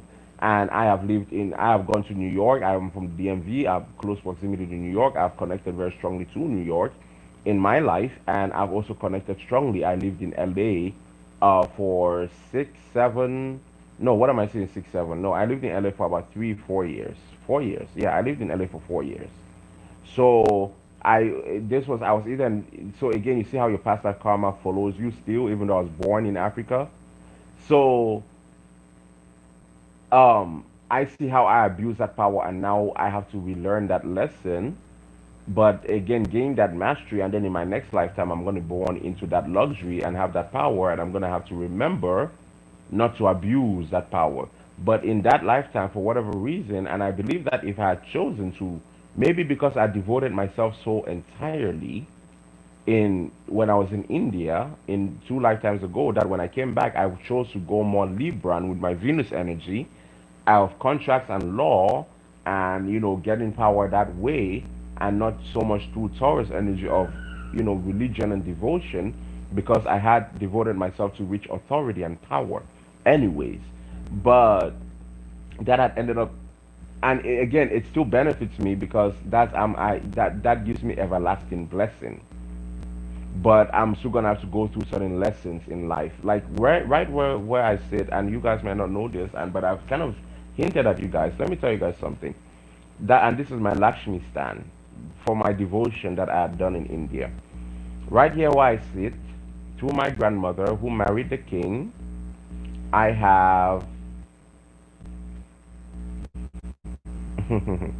and see, I have Aries in the eighth house. That's Scorpio, Aries. That's also past life blessings. And again, that Aries energy, Mars in its own house and also dominating. I have Saturn in Virgo, but I also have Venus in Cancer in a very comfortable house. That gives me my strongest Lakshmi stand. That is my strongest Venus in Cancer in the 11th house, because the 11th house is the house that's Saturn. That's again your past life, but now also generations, but now also your blessings, but now also your community, but now also feminine energy. Saturn gaining into feminine energy, especially now I have. So, of course, alone, Saturn alone in that house is beneficial, but but then when you now add now Venus there, the feminine energy, the wife, the mother, the empress in her maturity, occultism, and then you add moon there with Cancer there. Again, that emphasizes emotions, mother, generational blessings, especially through female. That's my strongest Lakshmi stand. I have other Lakshmi stands, like I said, with the Libra in Taurus. That gives me Lakshmi stand. But my strongest Lakshmi stand, or at least what I attribute to Lakshmi stands, but my strongest Lakshmi stand is definitely my 11th house Venus Cancer conjunct, or well, not really conjunct, but Venus Cancer in the 11th house. Venus planet sitting there exalted at 14 degrees, 14.06 degrees. So that's how you look at your chart. You learn about yourself through your chart. You learn about your past life through your chart. You learn about where you come from, what you've learned, what you've already mastered, where you're going through your chart. And that's how you learn how to get your authority and your power. And maybe I can see this very clearly because I've really, like I said, I've really gone through the whole process of dedicating myself, freeing myself from the matrix. And I've mastered, and even in this lifetime, maybe that's why I've mastered the art of being able to detach from the matrix, because I've already gone into Godhood. It's something that I have already gone into. I've already touched Godhood when I was in India. And I've shared with you guys that when I was in India as well, while I was a Devadasi, being connected to the government and authority, I'd also gone into a place where I'd taken down, and that's something that came up in that reading that I want to share with you guys. And I hope I don't forget to put that in the description box before I make this video. In the description box or in the comment section, and if it's in the comment section, I'll try to pin it at the top of the comment, so when you go directly to comment, you see it. But that energy also gives me that energy of having mastered, because I've already been married to a spirit. I already have that ancestral blessing from my past life. I've already disconnected from the simulation. I've already mastered the simulation.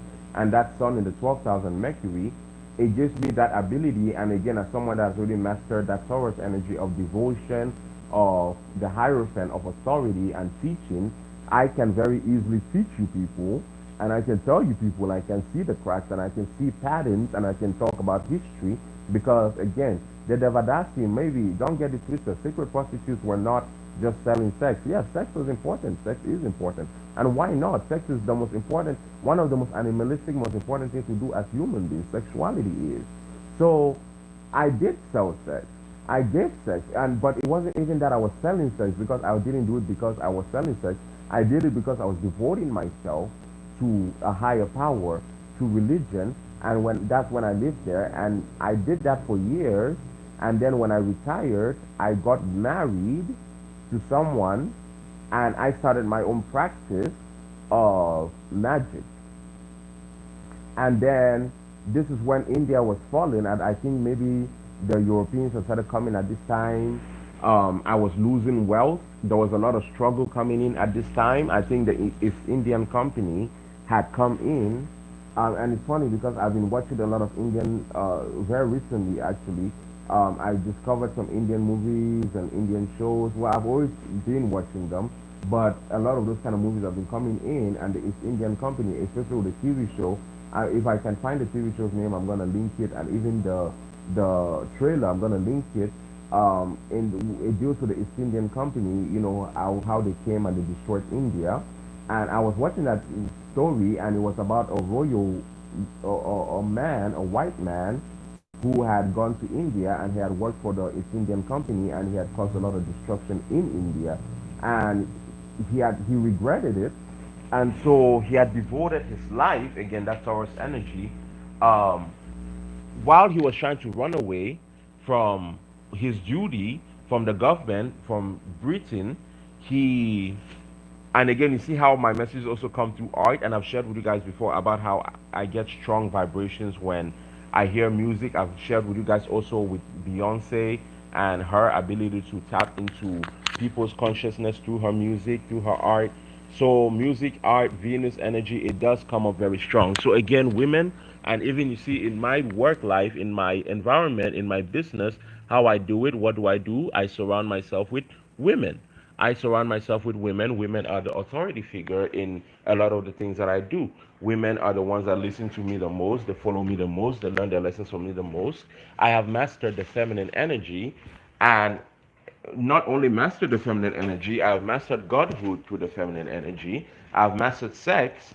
I would have been, in a way, akin to Bilqis or the Queen of Sheba going to Solomon, you know, in a way, because he was the closest thing to God. King Solomon was the closest thing. He was the wisest man on earth, and that was his blessing from, God favored David and gave David that blessing. So she, in her own way, married God, and according to the Ethiopians, she married God. So she ascended to Godhood. And in the TV show, for those of you that are at home or you just want something interesting to watch, go watch American Gods. You understand what I'm talking about. It goes a little bit more deeper into the mythology. Or I'm gonna link the shows.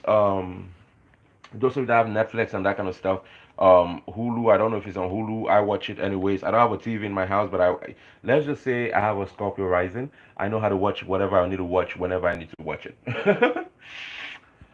without paying a dime. I don't have a TV in my house. I have a laptop which I barely ever use unless I'm writing, and I have my phone, which is what I'm recording on right now.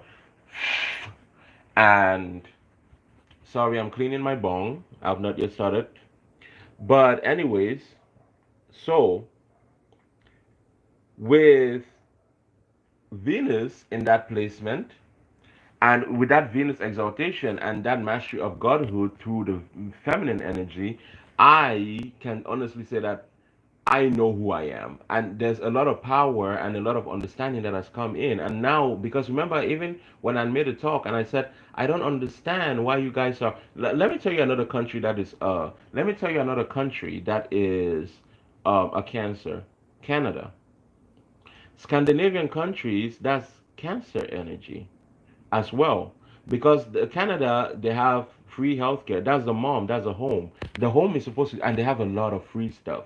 Canada has so many establishments and ways about things that, you know if you really know the system, you really can live a very unproblematic life in Canada. It has so many benefits to the way that it's run, and it did not forget its heritage in a way, because when Canada was established, even if you go to places like Montreal, first of all, it knows how to. America talks a lot about being a melting pot, but look at Canada. Americans can't even stand Mexicans. But look at Canada, for example. That's a feminine energy in its positive vibration. America is the feminine energy is negative vibration, and when does the feminine energy go into negative vibration? Like in the movie that I was trying to discuss with you guys, it's when the masculine energy, the aggressive masculine energy, or maybe even the aggressive masculine feminine energy, but because, and I'm gonna say masculine feminine because that's where Pluto meets Mars, and that's Scorpio. So it gets really dark, or when it's because remember I discussed with you guys with Yewa, that's the goddess of the bottomless pit of the ocean. That's where light doesn't shine, and I said you that. even in African spirituality, you do not put her around other Orisha. You put her in a cupboard, you lock her away, far away from other Orisha. You do not mix her with the other Orisha. That's where Scorpio goes at its deepest level. That's Yewa. And I know why I can understand and I can speak to Oshun. I know why I can speak to Ajay Shaluga. I know I can speak to Yemoja. I know I can speak to Ogun even. I know I can speak to um, but especially the female energies, they come to me very easily. I know I can speak to Yewa because Yewa, even though, and remember, guys, I told you, and I'd even posted it. You can go look at my communities section. I posted this on my communities, and I told you guys about how, I've been trying to summon Send Expedite, and a completely different spirit started trying to talk to me, and it was Yewa. And a lot of feminine energies, even Amon Ra from Egypt, Kefre from Egypt, Kefir, Boon from Egypt, Bime, and also part of the Solomonic demons that has been summoned. She's a Venusian energy. Boon is believed to have been the spirit, and and Boon, Kefer, and Amun-Ra have similarities to them, but Kefir came in about 20,000 years ago. I don't know how I know this, but I know this. Actually, I do know how I know this. I know it through Wikipedia, but I don't know how I know this because the name came to me naturally, and it just happened. Like I said, I have Sun in the 12th house, Mercury in the 12th house. I stand at the crossroads of reality, and Amon, or the god that they called the Egyptians called Amun-Ra, had summoned me about a year ago, or less than a year ago, about 8, 9 months ago, into ancient Egypt, and had showed me in ancient Egypt, and he had told me, or I guess I could say she had told me, but he had come in a physical masculine energy, Amon Ra or Amun Ra, or what is known as one part of the the Goetic, or what Goetia, Goetia, Goetic demons, those are what are now considered demons in Christianity, because that's what Christianity did when Christianity came in, and that's why Solomon and Sheba, they ended the way they did, and that's what even in some walks of um, Oshun energy, she ends up the way she does, especially when the community gets toxic and her desire to and her devotion to the community gets tried, and she can become very toxic. Just like how in my past life, even though I had reached godhood, the problem was that I was going too high on my own power. I knew I had accounts. I knew I had connection to people's secret accounts. I was using their money. I was taking their money. This was in Chicago. I was taking their money. I was using it to my benefit. I was born rich. I took advantage of a lot of people. Actually, look at Donald Trump. I wasn't that bad. I was not that bad. I was not that bad. But look at Donald Trump, and you know how, like, with Donald Trump, when he built his hotels, when he's building his hotels, he builds them. First of all, he hires immigrants, and then when he finishes building the hotels, he would, because I'm seeing Donald Trump's image flashing in the screen right now, so I have to discuss it. So he would, when he finishes building his hotels, he would file for bankruptcy, so he doesn't have to pay even those that were. First of all, he knows those that were immigrants. He barely paid them, and he knows that they can't fight him in court. And he filled up his workforce with them, and in the positions where he knew he couldn't get away with getting immigrants because he needed maybe expertise or something, he would actually get the real people, pay them, and then a little bit, and then when it came now time to pay them the full amount, he will file for bankruptcy. When the building was done to pay the second half, he will file for bankruptcy, and he did this over and over again. And that's why when people are talking about, oh, I'm voting for Donald Trump, I'm looking at them like, are you guys stupid? Are you guys existing in this simulation? Are you existing in this simulation? You don't vote for a man like that. You look at his character, you look at what he's done, you look at how he's impacted the world. Even if you think he's saying something that's so important, just the fact that he does things like that and he takes advantage of people like that, you don't vote for him. And again, that's something I have mastered, in my past life in Taurus, and that comfort. And then I also know how that ties into my past life going even deeper as a Devadasi. So, and going against the government, because like I told you, when I became a queen and when I retired and I got married, because like I said, the Devadasi, they were not, you couldn't marry them. Actually, when you married a spirit, you couldn't marry them.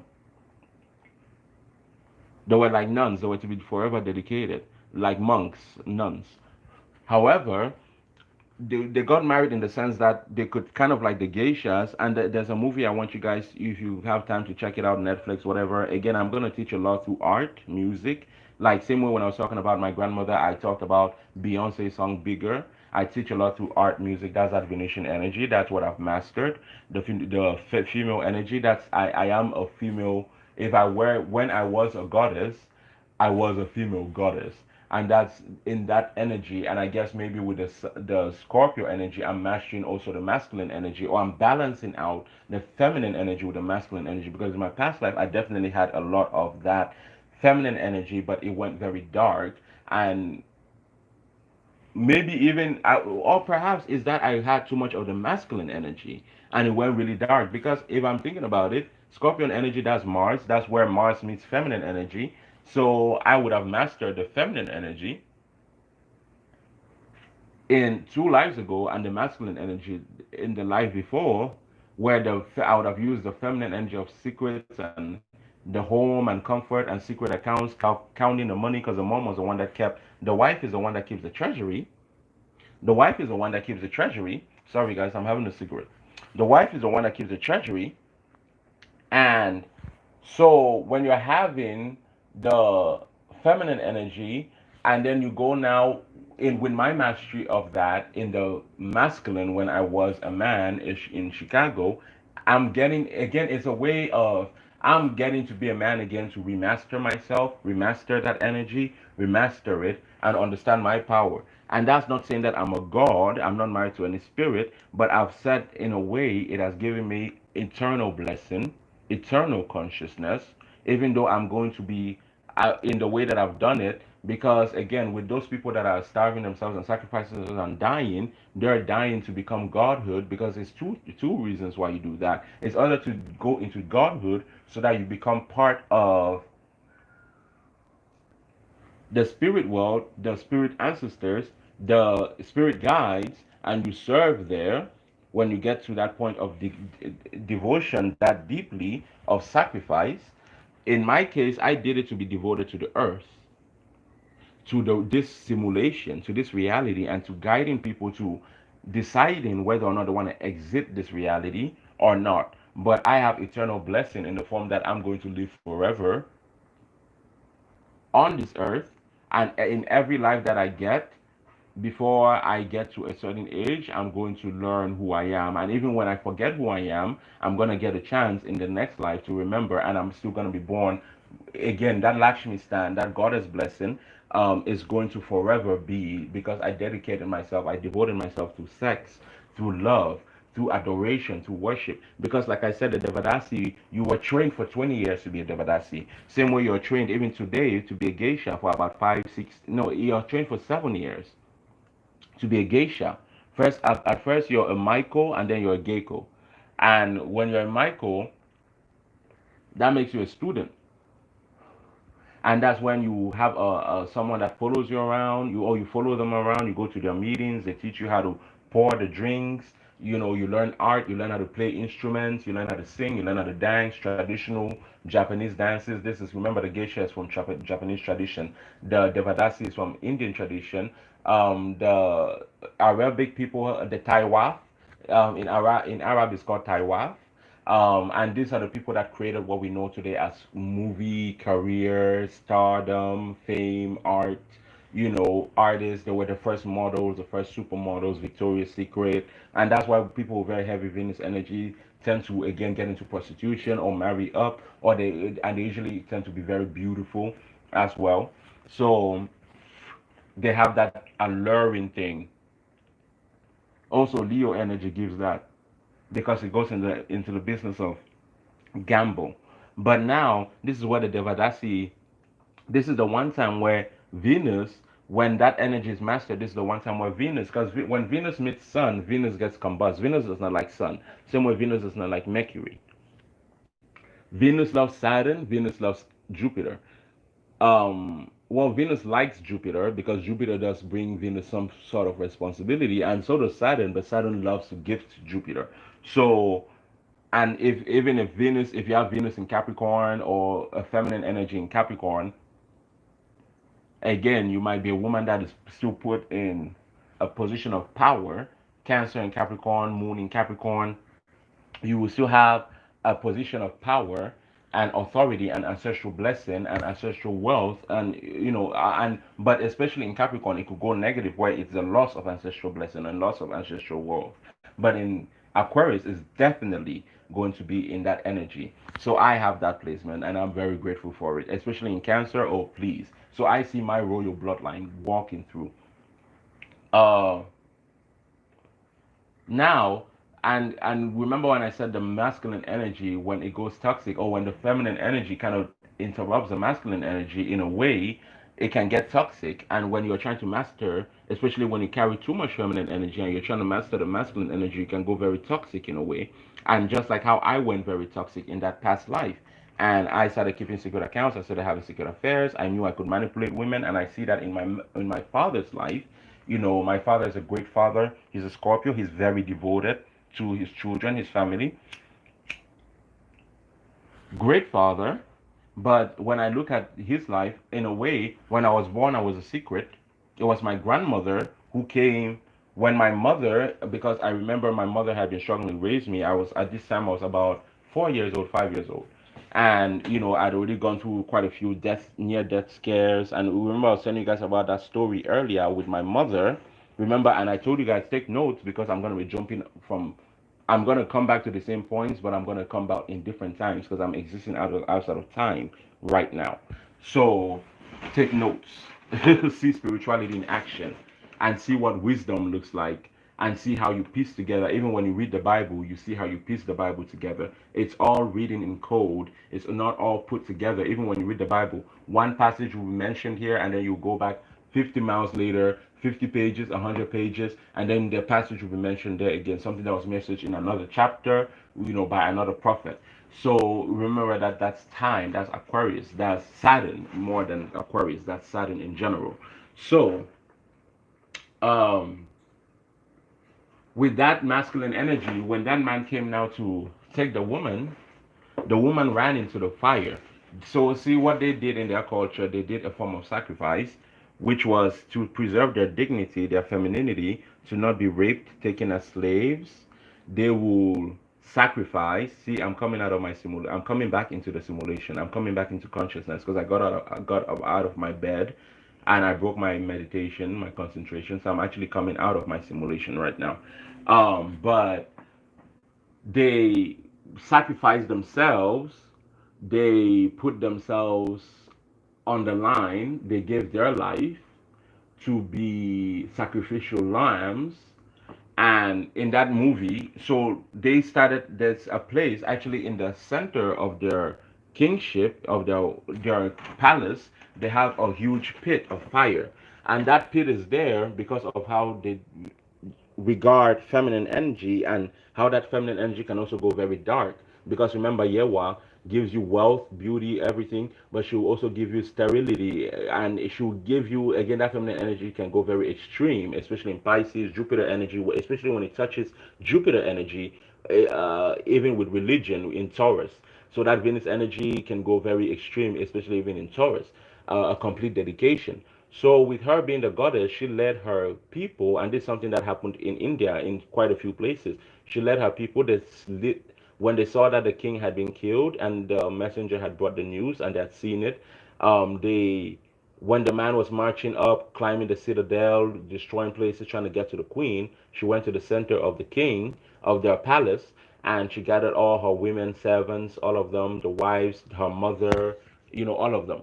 And she gathered them in front of the fire pit, they lit it on fire ceremoniously, and they all ran into it. So they would rather sacrifice themselves, sacrifice their life. And that's what I'm talking about when I talk about devotion, true devotion.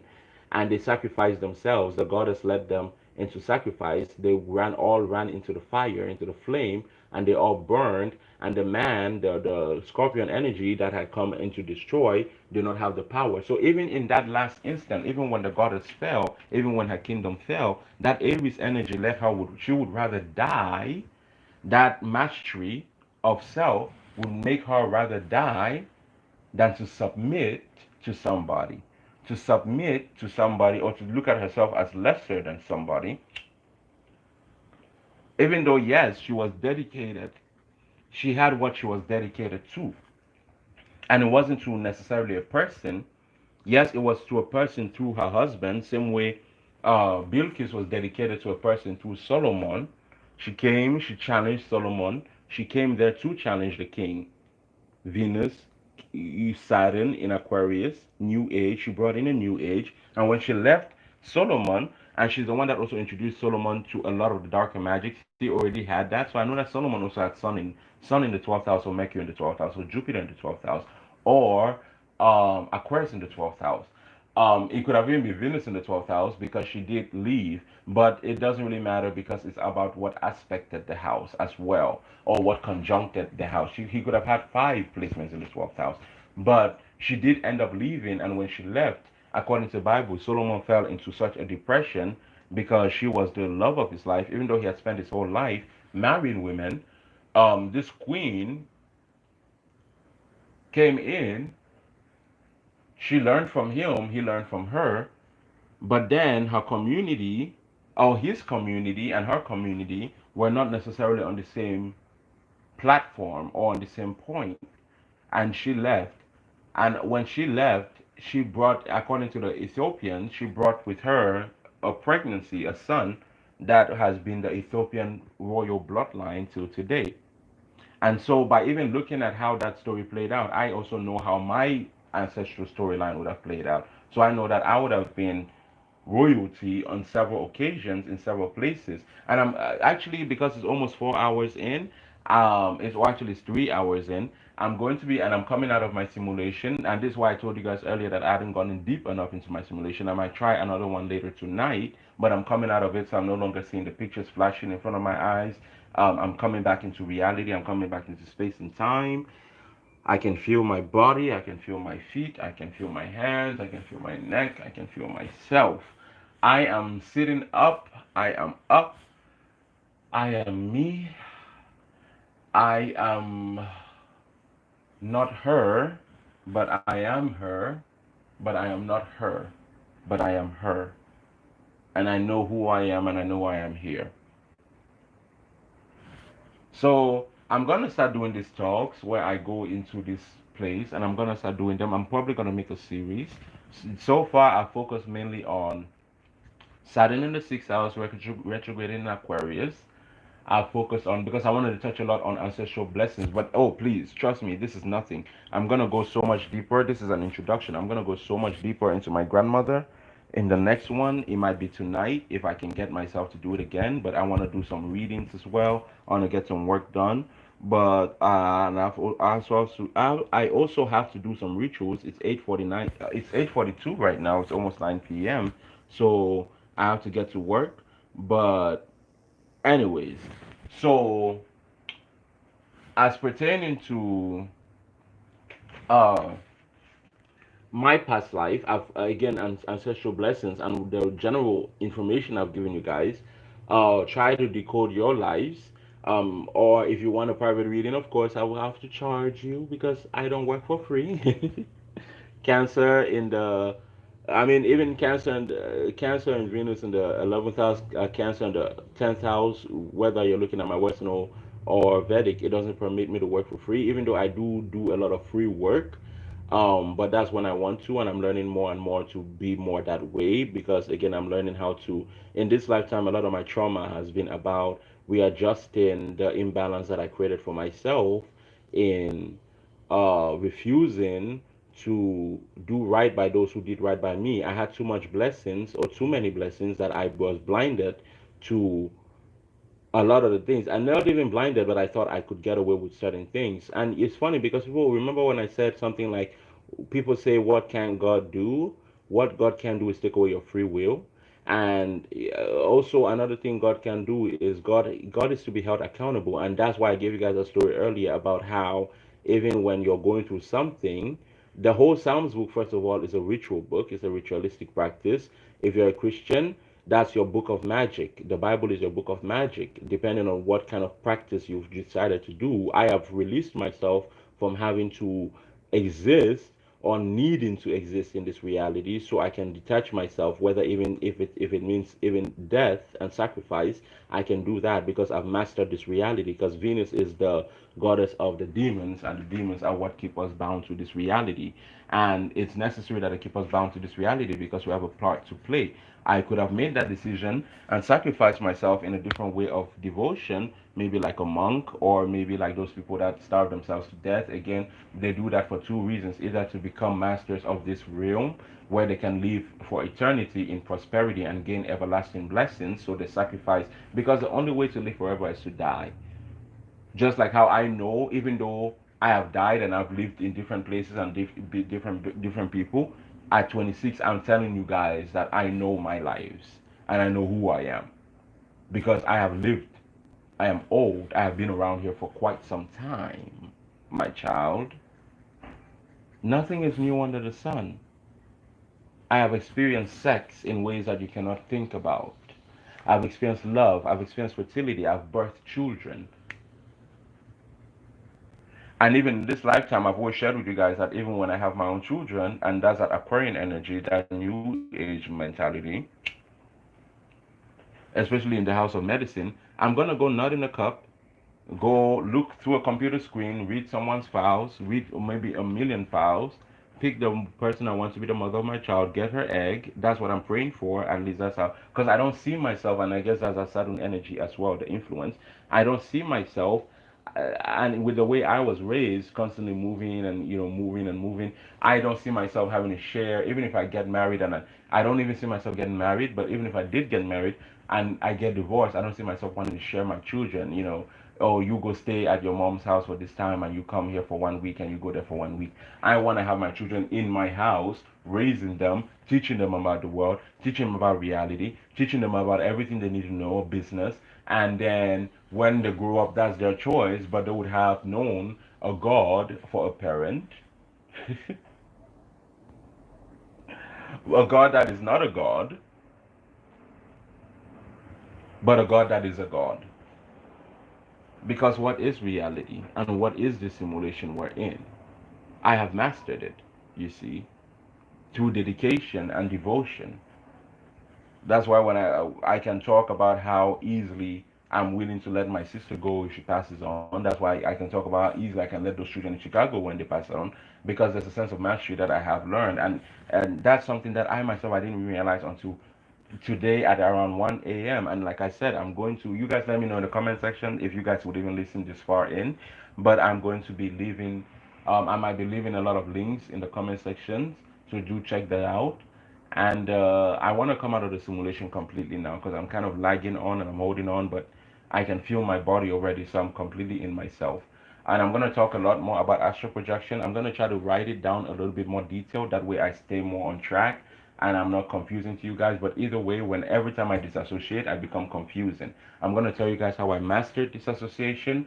I'm going to tell you guys how I mastered in this lifetime. But really, I guess I shouldn't say mastered because these are things that I've been doing even in my previous lifetime. So I guess I shouldn't say mastered, but because they're just there for me to take, from my Akashic records if I want to. Um, but yes, so know thyself because I know myself. Eye ashe eye. I am that I am. I will be what I will be. Know yourself. Know your spiritual gifts. Know your ancestry. And I will continue doing these talks. What am I gonna? Why? What? I had a name that I wanted to name this. What am I gonna name them? Hmm. The science of you. I thought about naming it the science of you, but that's not what I've named the video already because I'm recording this live on YouTube, so it's already been recorded. I'm doing it in space and time within the confines of space and time, and I'm using the timer on my YouTube to anchor myself to this reality so that even if I've mastered the astral realms, but even if I decide to move through the astral realms, and that's why I myself I can so even get halfway in and halfway out and move and control my motive skills. And I even talked about something about my motor skills last night, but I can do that because I've mastered it, being in that space in between where I can exist in this reality and exist out of it. So even now, even though time is catching up to me, space is catching up to me, I can feel the pressure building. I know that I am outside of it, but I'm snapping back into it because I moved and I got myself a bit distracted, lighting my cigarette and all that kind of stuff, cleaning my bong, whatever, whatever. But yeah, anyways, it's 9 p.m. I have to go back to work, but that's some a little bit more about astrology. So I like I said, I wanted to name this talks the science of you, but I'm not going to be naming it the science of you, but I'm going to be calling it the science of you to you guys, those of you that listen, if you care to listen.